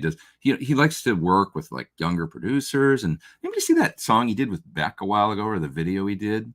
That is so cool. What an amazing video that was. I mean, he at 79, it's like, that's what you want to do. You want to keep going and be, play. I mean, who the hell wouldn't want to play a stadium of 70,000 people like he did the other night here in LA at 79 years old, with all the, certain people want to retire and just chill and whatever. And then, as like a lot of people do that. And after a year, they're like, this sucks. I need to get out and work. It's like part of living. So anyway. Yeah. It keeps you, alive. Okay. Sasha Boo Boo, what's up? Distribution question. Any downside to Jamendo or others that distribute instrumentals for in-store background and call waiting or commercials? They pay royalties through ASCAP. I don't think there's any downside to it. There's different things I've done with like licensing and stuff with CD Baby, where you can do that, and it's never really has brought in any kind of substantial income for me. But not to say that you wouldn't have more success with it. I don't think there's any downside to it, as long as it's not some exclusive thing. Just make sure that you can still do what you want with it, that you're not signing away anything. So. Thank you for the super chat. I appreciate it. Just read the fine print, I would say. That's all. And, ask questions if you need to, and see what happens. More often than not, I've signed up for that with CD Baby and different things, and then you'll see like your royalty statement is $15. It's like, or something, after like a year, and it's like, it's not really doing anything. It's not really, I think the main thing for commercials and, it's getting involved with a music library, and then if you've got instrumentals, if you can hook up with a music library, That's what they do, you know, and then people can go there and license songs through the library. I've done things like that, and that's been more lucrative, you know. So, and I've got friends that are in that game and have done really well. You know, like it's a career basically, but it does take years of work, I think, of getting to the point where you write so many tracks and you've submitted so much stuff, and then eventually you start to, after 2-3 years, you start to see some income coming in that's substantial, you know. And I just don't know that much about it. It's not a way that I went, or where, you know, you need to put energy into it, and it's not where I put my energy, you know. That said, I own 100% of the rights to, you know, 300, 400, 500 instrumental pieces of music now. So I'm dumb for not hooking up with a library because it's like every single demo video I do has a little song in it that's 1.5 minutes long. It's perfect for stuff like that. So definitely something I will explore one of these days. Yeah. So, so are you heading out on the road for any tours? So my life in that sense has been complicated substantially by COVID, because of the fact that it's difficult to go. A lot of my work was based in touring, was based in Japan, even the UK. You know, I mean, Classic Rock Show, those tour, I did the one tour in 2020, and then they got shut down for a couple of years. Well, they're motivated to work, and it's easier to get over there. But like my main touring gig for the last few years has been in Japan. Japan is very difficult to get to right now. Starting to open up a little bit, but the process for getting a visa is still very difficult because of the very restrictive as far. I mean, you can't go there, I don't think, as a tourist still. You know, when most countries are open, they've been very locked down. I can't imagine what it's doing to the tourism industry there. I mean, how could it not? I mean, the economy must be. It's just probably very tough on them because of but it's the way they've approached it. And, but anyways, so it's difficult, to get over there. And because of that, like, it's come up a couple times, like, okay, touring, like, you want to go, like, can you go? Yeah, I can go. I'm ready to go. I want to go. And then like, we can't put it together because of the, you know, so that's what's been going on. So I'm hoping like by next year, there'll be still those opportunities to go do that, and it'll be easier, but it ain't going to happen this year, I don't think, even though it's come up a couple times this year and the possibility. No. So we will see come next year. I'd love to go. I miss it tremendously, but because that was kind of my main gig, you know, like, so unless I start really beating the street and looking for something else, there's talk of, you know, more Classic Rock Show stuff like later this year. And we'll see, you know, if that happens, but probably I would say, you know, I imagine we'll do that again January, February in the UK of 2023, and then we'll see what else transpires. But I'm just right now, I'm setting my sights on kind of staying here and doing stuff. I should probably make another record, I think, and I really would like to do that this year and do it more in the sense of like, maybe what I should do is book a studio to do some bass and drums in and record basics in like 3 days, you know, and just make like Joe Bonamassa style. Let's make a record and let's do it now, like quick, write the tunes, a little more streamlined, a little more like off the cuff, less me sitting here doing everything by myself for months on end, because that's the way I did my first 2 records. No, I want to do it a little more like, I think it would make sense to do a little more like boom, you know. Or the other idea I had for recording a record was doing a song at a time. And you guys might, you know, I think I've talked about this a little bit before, but what if we all made records where we did a song a month and then put it out at the end of 10 months or 11 months, whatever. So you got 10 or 11 tracks, you release it all as a record, what you've done for the last 10 months. But you've been putting out a song a month, like a single a month for a year. Then it seems to me, because we're in such a single driven sort of music culture right now, that you will be out there with a new song once a month with a video maybe, or like a play along, play through something, you know, every month. And people will hear every single song, you know, as opposed to like when people put out records now, they put them out and then it's like 3 weeks later, nobody's talking about it anymore, you know. It just doesn't seem to make sense anymore. Like you put all this time and effort into recording and mixing something, you put it out, people hear the single, then maybe it's second single, and then it just goes away and nobody discusses it anymore. Like, you know, like I think Satriani just put out a record. Are people talking about it? Like, what if Joe had put out a song like every month for like, and it was like a new single all the time? So that's my idea that I thought. But that doesn't mean that I can't record it quickly. Like maybe what I should be doing is recording a record quickly, getting it all mixed, getting it all done, but then don't put the whole thing out. Do a song a month. That would give me time to actually make like a video for every, because now the record's done. Do one month. And then you put it out at the end. You bundle it maybe with one extra bonus track. I'm giving you my ideas here for releasing music. If you're thinking about making a record or something, I just think it makes way more sense. Bundle it at the end as an album, maybe with something special like I don't know, you put it all on a USB stick or something like that, with a t-shirt or like something. You do some special package where people can get it all, and I just think that sounds like a way better idea than, I don't know. So, boy, I feel good. I feel caffeinated, and I'm just telling you all my ideas here. Sessions with Jeff. Thanks for the super chat. How do you set the levels on your direct signal from the guitar when using PT100 plugin as insert on the channel? How do you set the levels on your direct signal from the guitar when using the PT100 plugin on the channel? You just simply just turn the gain.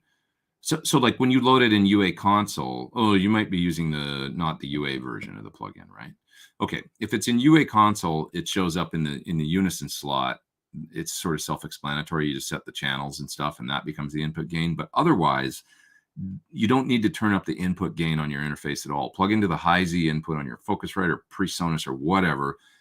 Load up the plugin on a channel in your DAW and set the knobs where you would think they should be, and that should be the right amount of gain.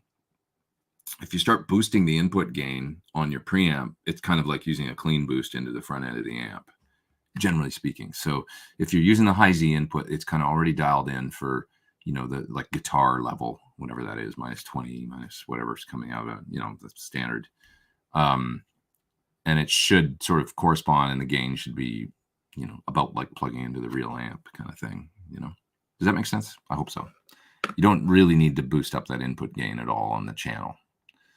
I think I missed a super chat somewhere, so I'm just going to see if I did. Here's one. Just watched your interview with Richie Kotzen. Amazing interview. Any personal stories about him? Thoughts on his fly rig? Personal stories. I mean, I might have told them in the interview. I'll tell you a personal story about Richie is that I'm so old, and so is he, I guess, but not by. He's like a year older than me, I think. But I got his Shrapnel first record release on LP back in the day in Edmonton. I was 17, maybe. And on the back, it had an address. You could write to him. It was his home address, I think, or a post office box. It wasn't his home address. I remember it was a P.O. box. And I sent him a letter, and he wrote me back. I was 17. I think he was 18. This would be 1988 or 89. I was so blown away by that. I got a personal letter back from the guy, and he was really kind in the letter. It was really cool. A couple of years later, 90, I moved to LA, and he was playing at this point, I think I'd exchanged like maybe 2 letters with him, correspondence. And he was playing at the Central in LA, which is now where the Viper Room is. And I went to see his show, and I probably shyly introduced myself. Hey, I'm the kid that wrote you a letter. I don't remember if I met him that night or not. Maybe I didn't. But anyway, the main thing is that it was at a time where, I mean, God, think about that. There was no email. There was no nothing. It was just like an LP that I bought, that I ordered through the mail, had an address, wrote a letter, put a stamp on it, mailed it away, got a letter back from the guy. That made a big impression on me. I thought that was so cool. So that's a personal story. Thoughts on his fly rig? I think it's my favorite one out of the. That's fly. When Wisco D here says fly rig, he's talking about the piece of gear, the Tech 21 fly rig series of pedals, and that's what Richie has and uses, I think, into his Victory signature amp on the road. It's a very simple little device that's got Sans amp in it, as well as a distortion and maybe reverb, maybe some other effects I can't remember. Delay, I think there's maybe delay and reverb, and so that's, anyway, I think that's his only pedal that he uses, and it's a kind of a major component of his tone, I think, and he just, it's the main source of his overdrive and all that, I think. He runs that into the Victory. So, and I seem to remember thinking it was the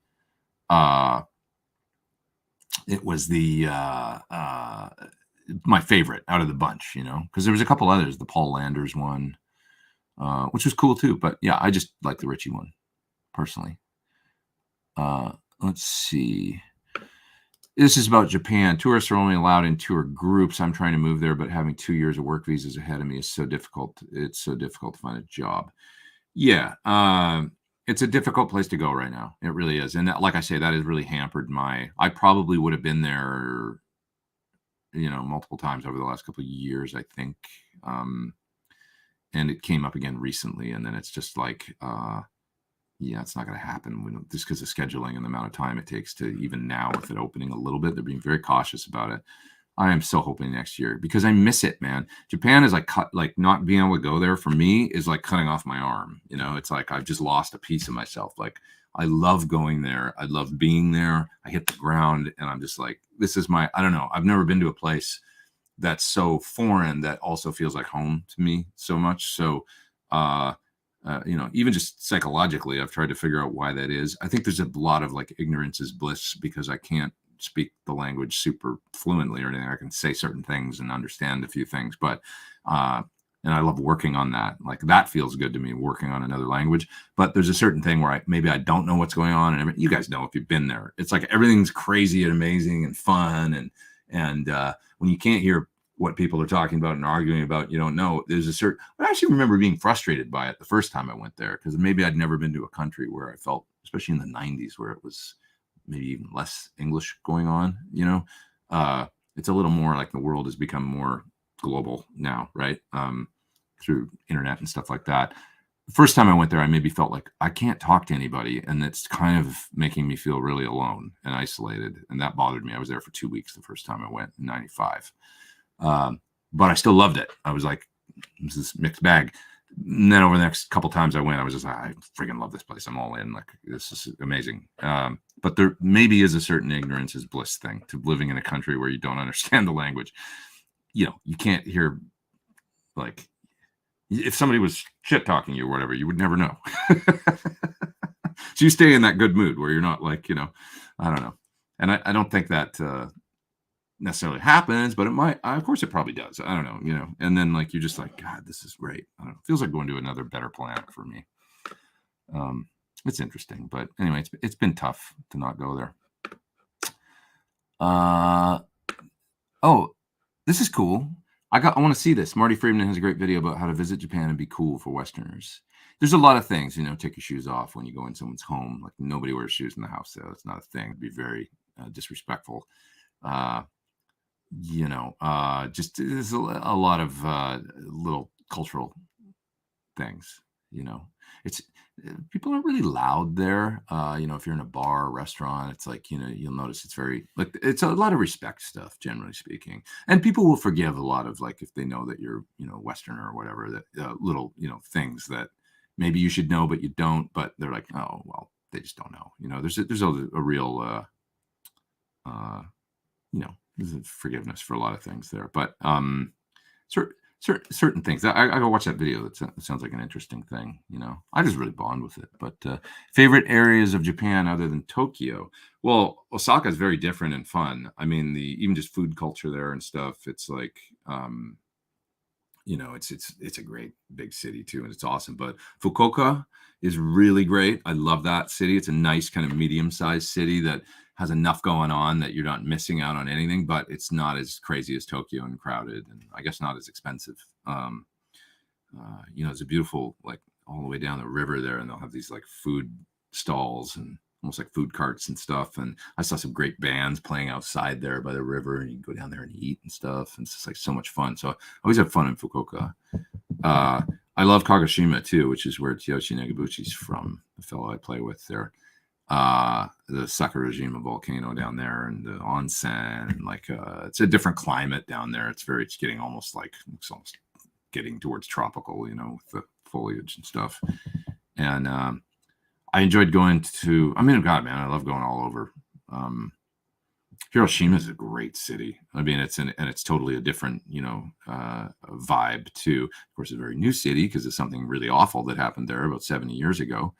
And so it looks different, but it's a beautiful city. And, It's that city also, because going there and going to the memorial and stuff and everything that's there, that'll change you, and especially with current events in the world right now and stuff. Like, I wish everybody on earth could actually go there and go to that memorial and just get a reality check, because it was profound. And you don't see anybody go to that thing and not come away changed, on a human level, just on a human perspective, being a human citizen living in a city, going about your daily life.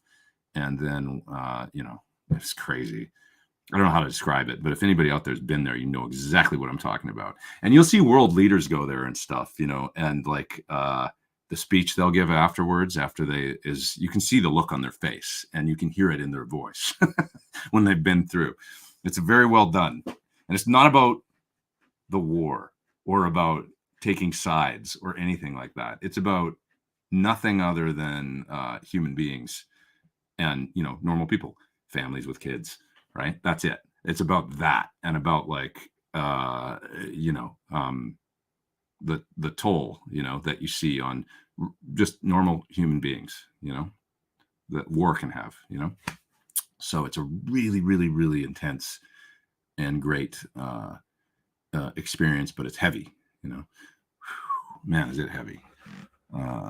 I've been lucky enough to visit memorials like that all over the world, like in Israel and in Germany, and and it's always, those things will change you, so it's intense.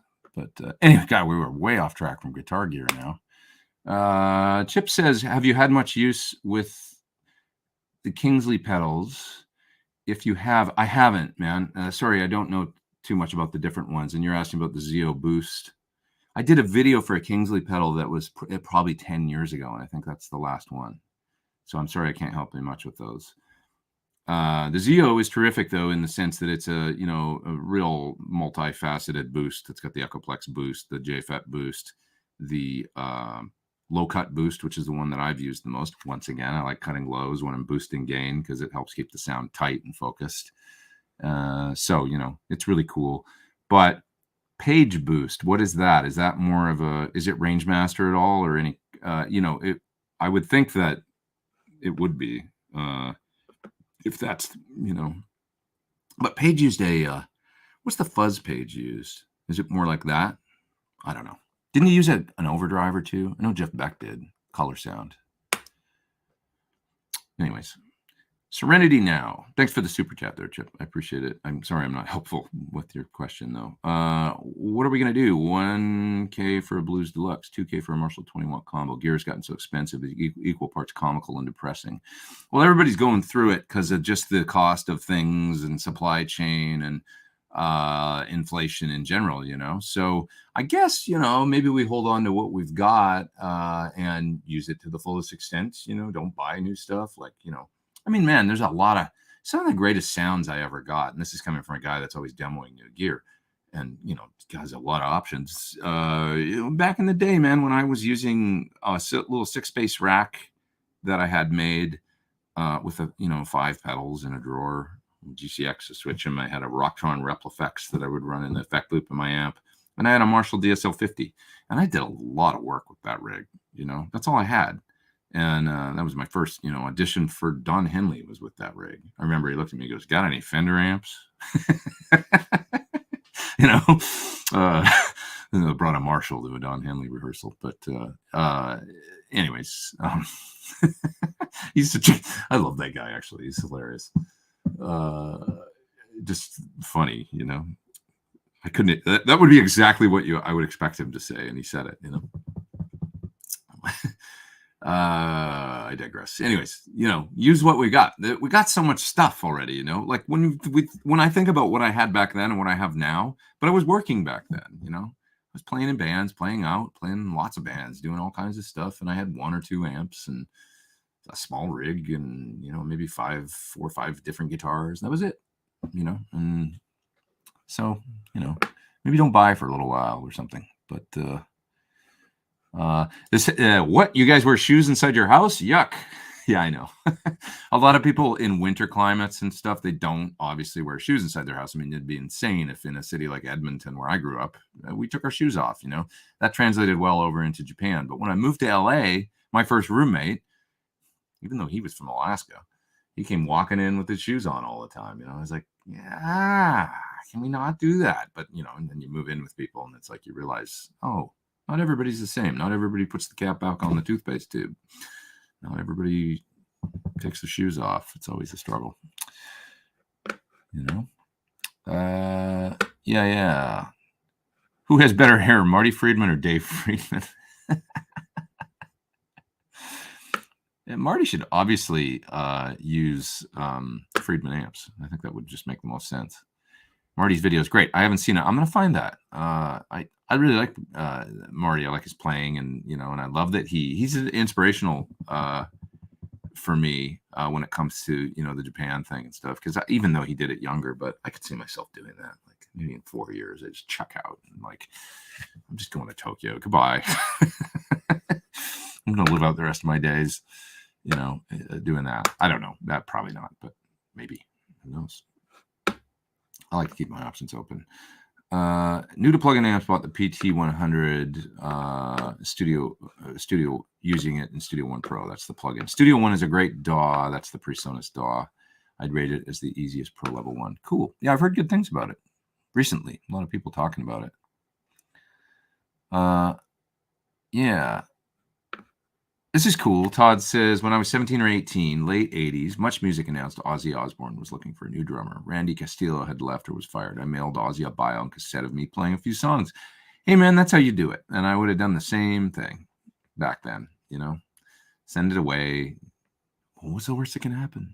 And sometimes amazing things happen, I mean, that's not any different than what Richie Kotzen did to get his first deal, right? I mean, probably sent in a tape to, I think he was probably in Mike Varney's column and Guitar Player.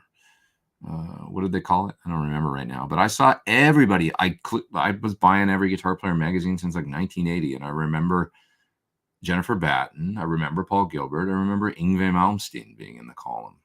That's how all these folks, I mean, they got their first, and that's, I'm sure Richie, I think, you send the tape to Mike Varney and like, he's got a label and like, he put you in the magazine and be like, would you ever want to make a solo record? I'd be interested in signing you. So,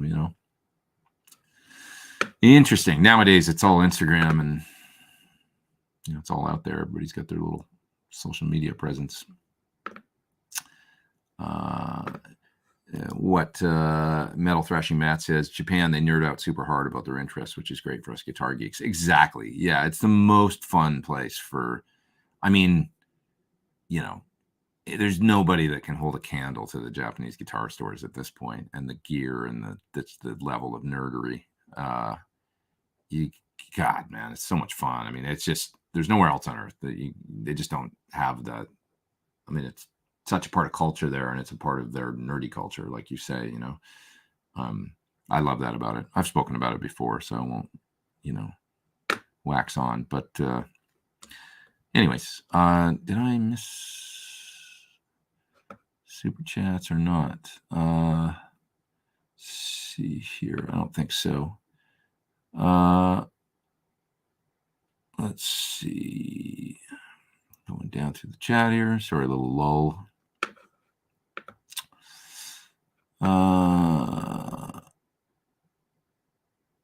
Let's see. What speakers would you use in your Sur 212 cabinet if you wanted to use your 100-watt head? Well, we use the G12H75 Creamback in the 212 cabinet for the 100-watt. It's exactly what we use. It's a great speaker in a 212 for the exact reason, it's 150 watts of power handling, and they're really reliable, those speakers. I haven't heard of anybody blowing a G12H75.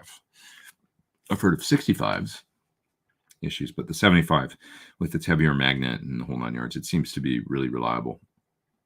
And it's a really good sounding overall, nice full range, great speaker clean, great speaker dirty. I really quite like it. So that's my recommendation. Yeah. This is true. Jeff says, I was speaking to a guy today who makes attenuators and pedals, Audio Storm. He was saying a £3, because you're in the UK, part last year now costs £9. Yeah. Yeah, that's it. You know, a lot of things are just way more expensive. You know, certainly, you know, what's happened with tubes already. You know, although tubes is kind of working itself out, I think. Although they are a little more, you know, even for amp manufacturers. I was talking to somebody the other day, and it's like, you know, a good 12AX7, you know, that would have cost, you know, to a manufacturer $10 or $11, you know, per tube. Now they might be 12 or 13, something like that, you know, to get an equivalent that they can use that's not too expensive. So all this adds to the cost of amps and stuff. But yeah, certainly parts and you know, tubes and everything, it all adds up. So at least talk about the Japanese guitar shops. Okay, so I've talked about it before. I actually did a whole video on it. So if you want to look for my, you know, Pete Thorn Japanese guitar shop, search that on YouTube and you'll find my video, and I'll show you some of my favorite ones. But for now, some of my favorite ones. I mean, Shibuya is actually, everybody talks about Ochanomizu, which is the part of Tokyo that has a whole bunch of guitar stores within a 2 or 3 block on either side of the street kind of zone. And it's amazing. It's great. It's like a little bit like 48th Street used to be, you know, but even more in New York City. But I actually really like Shibuya for your basic music store instrument shopping experience. Now, Shibuya is going through major renovations right now, the whole zone by the train station and stuff. And so a lot of the stores moved and relocated. So I can't comment on even where a few of the ones that the last time I was there are, because a lot of they have to move because there's like huge developments going up and they've changed. But they've, generally speaking, from what I understand, opened newer and better locations. So they're somewhere in Shibuya. I just can't tell you exactly where. Some of them are probably in the same places. But, you know, if you want to see the biggest wall of historic Gibsons you've ever seen in your life, well, both the Ishibashi and Ikibe stores have unbelievable selection of Gibson historic instruments, as well as Fender Custom Shop. Yeah, just like, you know, there's going to be 60 historic Les Pauls on the wall, maybe more. You know, it's unbelievable, like 57, 58, 59, 60 reissues, a wall of, especially in Ishibashi, but also in the Ikibe, unbelievable, you know, amount of these guitars. And then, like, you know, a whole section wall of, you know, picture, you know, well, you can't tell how big my room is here, but picture this side of my room without any amps here, just a whole wall of PRS, right? As big as this wall, all PRS, right? And then another wall of ESP, including the killer guitars from Akira, right? Then there's a whole zone of, and kind of in that room in the Ikibe store, which I think is moved now, but I'm sure it's similar wherever they've rebuilt it. There's a whole room basically like metal guitars, you know, where you're going to find your Ibanez, and it's sort of more modern, Avasi, I guess, Strandberg, you know, all those types of brands of more modern 7 strings, like the whole, you know, just like the biggest selection you've ever seen of all of that stuff. Certain stores I've been to there, one in Ochanomizu I can think of in particular, that is, what are the metal guitars from the 70s? Metal top. I'm spacing right now. You guys know what I'm talking about. You see Ron Wood play them and stuff. Oh, I can't remember the name right now, but they're the engraved metal kind of, you know, whole wall of that in a case, you know, like holy, like it's like unbelievable, you know, or Gretsch, you know, an entire wall of Gretsch, just unbelievable amount of stuff. And there's so many guitars in these stores, and the real estate is so kind of, you know, limited that many times, like in the Ikibe, I'm not sure if they still have this, but it would be called Guitar Station, just guitars in that store, no amps. Then they'd have Amp Station. You'd go into Amp Station and be like a whole, you know, a different shop down the street with an entire, you know, massive selection of amps, all the way from lunchbox amps. By the way, like smaller amps, a big deal in Japan because like nobody lives in a place where they can crank 100-watt amps. So, you know, they've got every model under the sun, generally an Amp Station, as well as, you know, smaller lunchbox style, you know, every single like that is made, you know. And then bigger amps too, because people still buy those and use those as when they can, I guess. So unbelievable. And then the pedals, like, oh my God, like the pedals. Like when I first went there in the 90s, I couldn't believe it. And then, into the early 2000s and stuff, because there was a lot of brands that hadn't made their way over here yet, Free the Tone and stuff like that.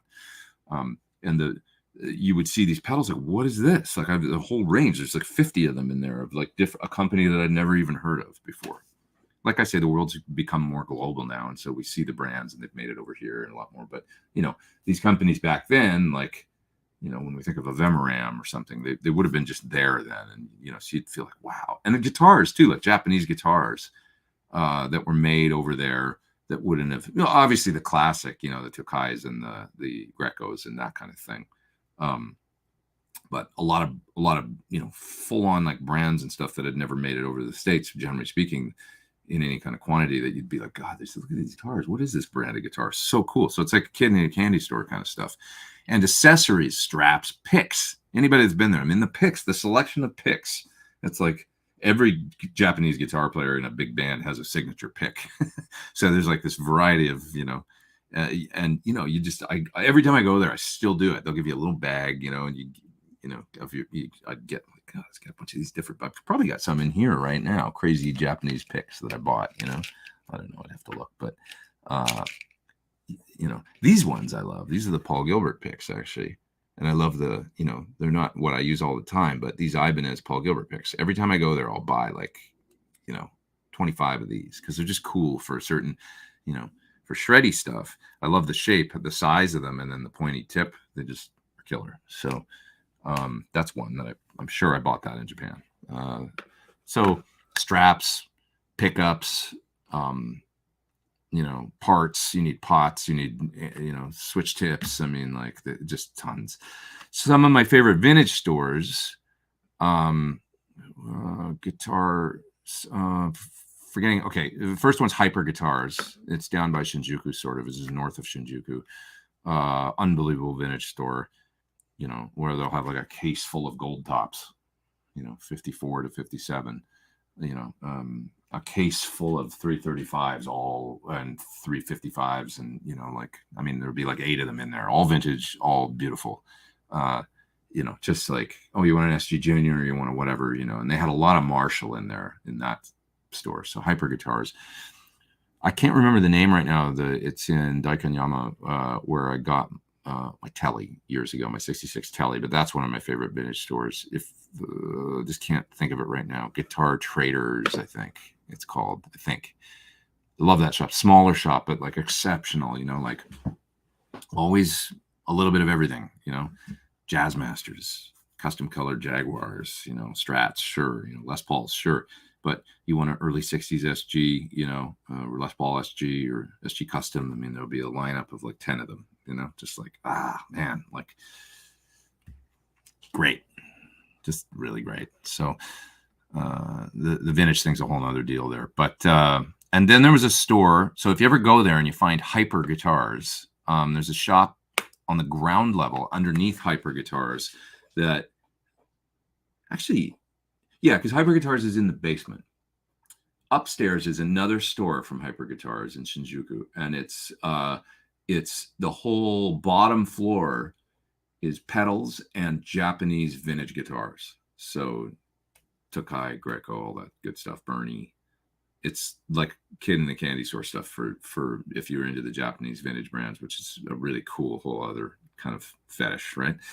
Upper floors, there's 2 upper floors, I think, and those are vintage American guitars and something else. Most of one thing about Japan too, about Tokyo, is a very vertical city. So, if you're used to walking around where everything's on the bottom, in LA or something, everything's on the ground level.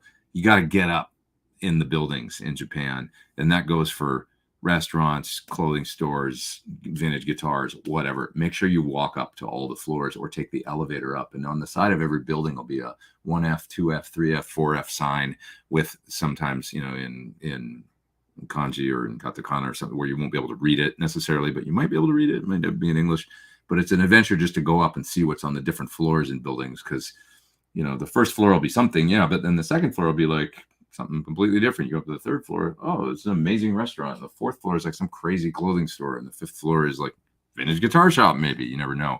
And until you get, it's a fun adventure. This is what I mean about being there, and why part of what I love about it in Ignorance is Bliss stuff is like the first few times I went there, I would just go and look around and get in an elevator in a building and just punch all the buttons. I'm sure people love that when I did that. But, and watch the doors open and see where I ended up. And I found some of the coolest stuff that way. I was like, it's like, I don't know, adult Disneyland or something. It's like you go to places, just find like cool stuff, like walking around, like interesting, really, really fun. So you don't have to do anything in Tokyo in particular to have an agenda, to have a great time. You just get out and start walking in one of these neighborhoods, and it's brilliant. Okay, that was that. Thanks for listening to my diatribe about Japan and what I love about it, and vintage and new guitar stores there. Zamitis, that was a guitar I was trying to think of. Thank you. Zamitis was like in Ochanomizu, there's a whole store that must be the Zamitis, because I think they're made in Japan now. Whoever took them over does a very nice job making them now. And the Zamitis store, there's a whole wall of, Zamitis down. It's not called the Zamitis store, whatever it's called. That's where they have this huge case of Zamitis. You'll know it when you see it. If you go to Ochanomizu, it's not that hard to find.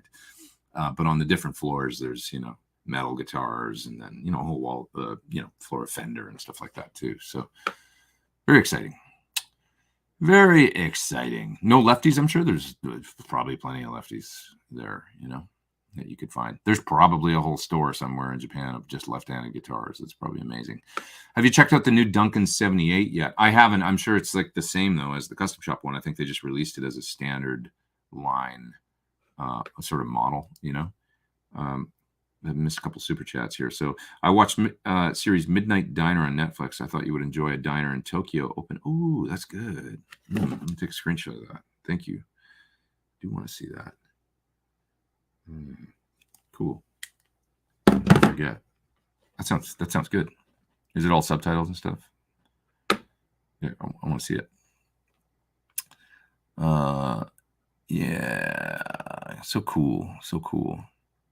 Would be a great class trip to go with Pete on as our tour guide. Yeah, that'd be fun. About 20 people, and we'll all go around. Like I say, Shibuya's changed a little bit, but even like, you got 3 hours, let's go on a walk, where the way it used to be, where I knew where everything was. I think things have just moved now. But yeah, it'd be hard. The problem is, if I was a tour guide, it'd be hard to round everybody up, because once you get in these stores, you're like, wait a minute, I don't want to leave here. Like, it's so much fun. But yeah. What's the exchange rate? I have no idea what it is right now, but generally it hovers somewhere around like 100 yen to the dollar, and could be more. At times it's as much as 120 yen to the dollar, and at times it's been 95 yen to the dollar. So it just depends, over the years. And when you go on a trip, that can have a big impact depending on where it's at. But it does make it relatively easy to look at something and know how much it is. If it's 100 yen to the dollar, well, then 1,000 yen is $10, 2,000 yen is $20. And you can kind of easily do the exchange in your head when it's somewhere close to 100 yen to the dollar. I wonder what it is right now. What's the Japanese US exchange rate today? Let's take a look. Ooh. That didn't work, but I'm seeing 128 yen to the dollar right now. That would be an extremely favorable time to go if we could go, but we can't. I lost it there. It didn't. Yeah, but I saw 128. Is it really that? Anyway, you can ask your phone things like that. Okay.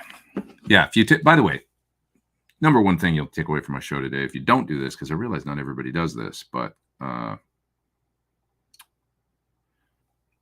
do I explain this without actually doing? I guess I'll just do it. You hold the side button on your phone and then you tell it to remind you of things. It will, right? The right button on an iPhone, just hold that down and then say, remind me at 2 p.m. to do something, or remind me on Monday, or remind me on June 18th at 1 a.m. that I have an appointment later today. Whatever. Try it. You'll see. I couldn't function without that feature at this point.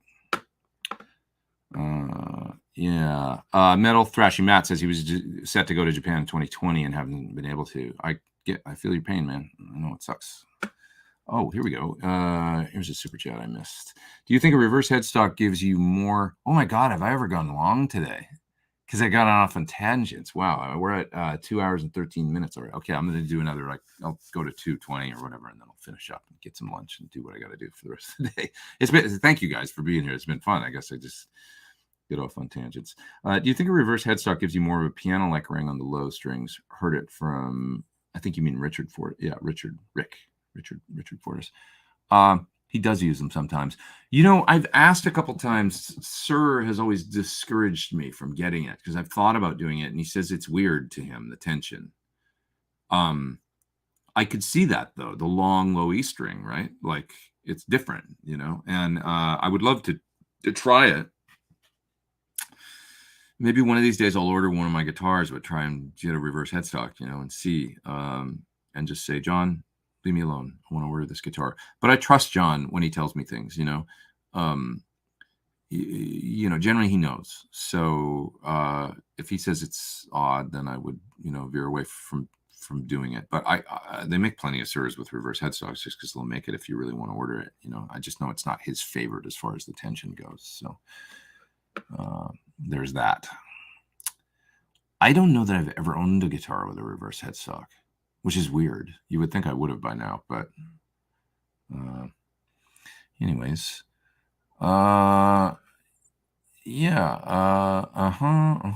I'm going to go down. Oh, there's a super chat I think I missed.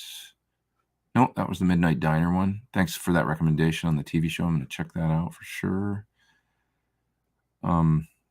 Smart devices make for a dumb population. Well, it can, but what's the difference if I do that and it just reminds me rather than me adding it in an address book? I don't know. It's one thing that I love about my phone, Getting sucked into apps and spending too much time on social media and stuff, one thing I don't love about the phone, but using it to remind me of things and stuff, that's pretty valuable. It's like having a little assistant, I don't disagree with you, though, in many ways, Like the phone's buggered up our society in many ways. It's a mixed bag. If you wanted to record with Apollo and X8P and PT100 UAD plug-in in unison and print the PT100, but also record a mult of the direct guitar, how would you do it? Yeah, I don't know if there's a way to do that. Okay, here's a way to do it. Just simply split into two inputs using a pedal that has two outs. So use a chorus pedal or something and then you don't have to turn on the pedal. It'll simply buffer your signal and split. That's all. Or use an ABY that's buffered and go into input 1 and input 2 on UA console. Pretty easy. You've probably got a pedal lying around that's got two outputs on it. Any stereo pedal. You don't have to use the pedal. You just have to put it in line, leave it off, and then it's going to kick out two outputs. I'm pretty good at this stuff sometimes. I've got some answers every now and then. Peter Evans says, hey, Pete, killer show as always. How was the Friday night gig? So I did a gig on Friday at the Federal, and we played all Soundgarden. We played all Chris Cornell music, Soundgarden, Audio Slave, Temple of the Dog, solo. And Paulie Z sang, and he's a guy that does the Whiskey Jam on Tuesday nights here in town. And he's a lovely guy. I've never really met him before, but he's a really nice person. And man, did he ever sing the hell out of those songs. He was great. And we had a lot of fun. It was Toshi Inagi on guitar as well from the Jimmy Kimmel Show. And he's a friend of mine that I've known for many, many years. Speaking of nice fellow from Japan and amazing guitar player. And so it was really fun. Just, good time was had by all. It was cool. Wasn't a ton of people there, but didn't matter. They were a small but mighty crowd. They seemed to have a really good time. And I heard it sounded good up front and everything. So it was fun. Yeah. Okay, what else we got? Yeah, 129.20. Oh, wow. 125. Sorry, 129 and 25 yen to $1. I mean, that is a hell of an exchange rate for us right now, for a US dollar. Like, if we could get there, I've never seen it. I think one time when I went there, and probably when I got my telly there, it was like 119, and it was like, ooh, this is like, I'm doing well. If you wanted to buy a vintage, probably everything's more expensive there because inflation's worldwide right now. So they've just bumped the prices, but that's a favorable exchange rate for us. That is for sure. I've never seen it. 129. Most at 120, 119 yen to the dollar. Come on, Japan, open up so we can come over. I would love to go there just on like vacation. Joe Harvey saying 128 per USD. No, it's 128. So a lot of things there, like a vending machine. Let's just say like a water will cost you 100 yen. That's generally $1. You can just 100 means $1. You just move the decimal point generally. But now with this exchange rate of 129, it's like, if you think of it that way, it's like, well, you're really making out. It was just an easy exchange rate. It was always like something would be 4,000 yen. Well, that means it's $40. 5,000 yen. A guitar is 500,000 yen. That's like $5,000, right? It was an easy exchange to just move the decimal point 2 dots. So when it was around, but anyway, okay. What else? Before I get out of here.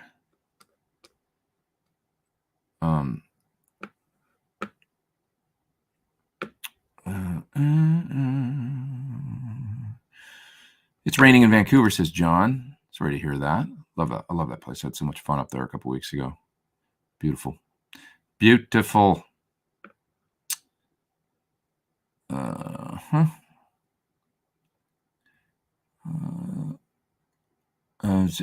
Not seeing any more questions here. It's probably time to go. Feeling a little lull in the. Pete, what gauge strings do you use on your 25.5 scale guitars? I'm a 9.5 guy these days. 9.5 to 44. That's an Ernie Ball as well as D'Addario sort of standard gauge these days. They're called Primo Slinkies, the Ernie Balls that I use. Great gauge if you're like, 9s, I don't know, seems so light, but 10s are feeling a little heavy to me these days. Go for it. Give them a try. I don't miss anything tonally with them. I love them. I may just go to 9s eventually. As I'm getting older, I just like, let's make this easier on ourselves. I think 9s sound cool too. I play it dirty a lot. And like Rick Beato did that video a while ago on string gauge that I think opened a lot of eyes. And at least with a Les Paul, humbuckers and a Marshall, the 9s kind of sounded the best. Everybody thought, the best. There's no best, but it worked great. If you're into a Fender with, single coils and a clean, maybe you want heavier strings. But at least with that dirty Marshall tone, the 9s sure sounded great. And I think a lot of people were like, why aren't I just using 9s? When they saw that. It was a good video he made. I'll ask John. Generally, he knows. Now, that's an understatement if I ever heard. Well, you think you want to try something, then you ask him. And John is, we joke about it a lot, but he's a little bit of a curmudgeon, at times. He's going to tell you what's wrong with it, your idea. And then so it can take the wind out of your sails a little bit. What if I want to try a reverse headstock? They look cool. What do you mean? But then he'll kind of talk you out of it. Why, So it's funny. He's one of my best friends. Yep.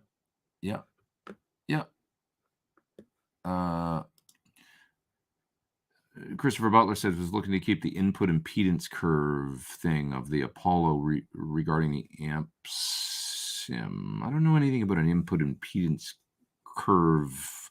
The Apollo, you can split into the 2 inputs of the high Z and don't worry about it.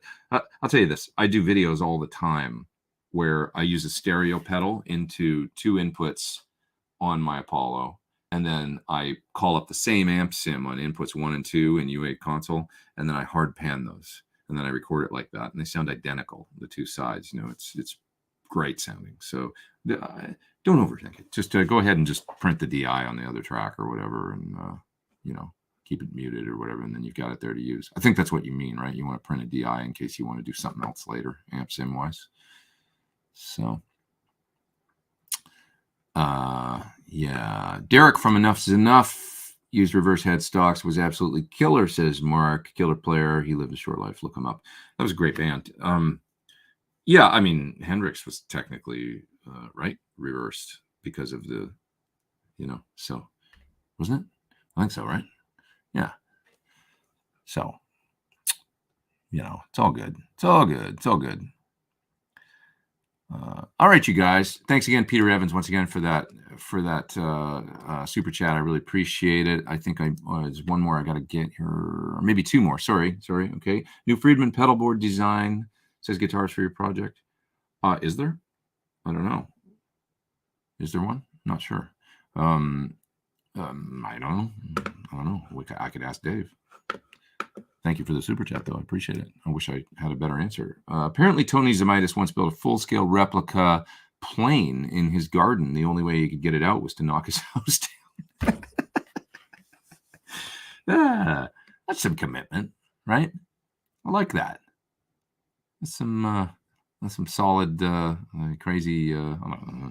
When he could get it out was to knock his house down. Did that really happen? Is that really a thing? Afternoon from Kamloops. What's up there, Tim, in the interior of BC? I hope you're having a good time. Lovely British Columbia. I hope it's a nice day.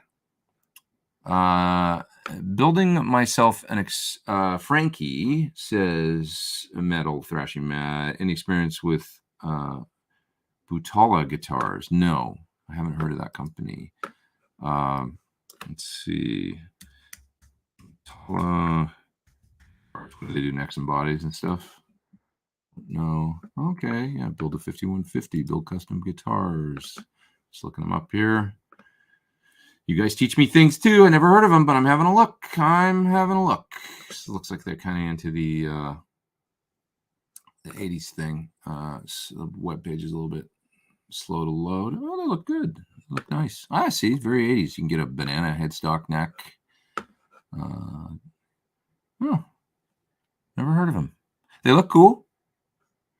You know, many times with they do like full on like kind of like Mr. Scary style. But that's some intense carving and stuff going on. Oh yeah, you can get like a full on George Lynch. I see the just on the homepage and it's scrolling here all the guitars they made. They look really nice. Yeah, I was going to say, many times with these sorts of things, you got to just take a leap of faith, you know, and because, you know, you might not be able to find somebody that's done it. And hey, I did that with my Gilly Aaron, you know, I just went off kind of what I heard online and went, all right, I guess I'll go for it. Let's, you know, order this up and hope for the best, you know, and see what happens, you know. I don't really understand their web page here, how it's not really loading correctly for me. Maybe it doesn't work well in Safari. I find that sometimes. So I'll take a look at it later in Google Chrome or something. Safari is always like, if you guys ever find that, like, I can't get this web page to load, or just try it in a different browser if you use Safari, because many times it just, I don't know what it is, you know. So, somebody said Friedman pedal boards have been discontinued. Have they? I didn't know that. Why? I didn't even know that. Mine's a Friedman pedal board. I'll have to ask Dave about that.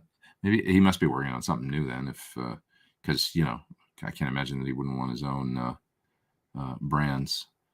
Howie says it's not just Safari, P. You mean in particular for that web browser for Budda? Somebody should write him an email and say rebuild your page so that it loads properly. But that stuff looks nice. What I did see, the pictures there, it just doesn't quite load right.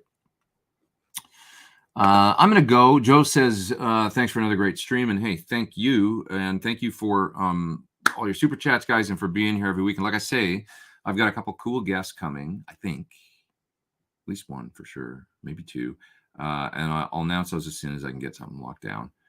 I think on Tone Talk, I think they might have Joe Satriani on this week. So that'll be a good one. That'll be really interesting. I'm going to check that out. See you guys there in the chat if you can make it. Videos this week, tomorrow coming for the V4 Sheriff, you know, from Victory. You can check that out. Please watch, share if you like, you know, all that good stuff. I've got what else? Valbrook, I think I've got to get some stuff done for here. I've got a list of things that I need to do that I can't, just nothing's coming to mind right now, but I got a lot of things sitting here. Some other, there'll be a couple this week for sure. There's a Crazy Tube Circuits there I need to do. And yeah, it's going to be great. It's going to be great. It's going to be great. Everything's going to be great. Don't worry, anybody. It's all great. Everybody have a terrific week. Love you all. Appreciate you being here. And I'll see you next Sunday.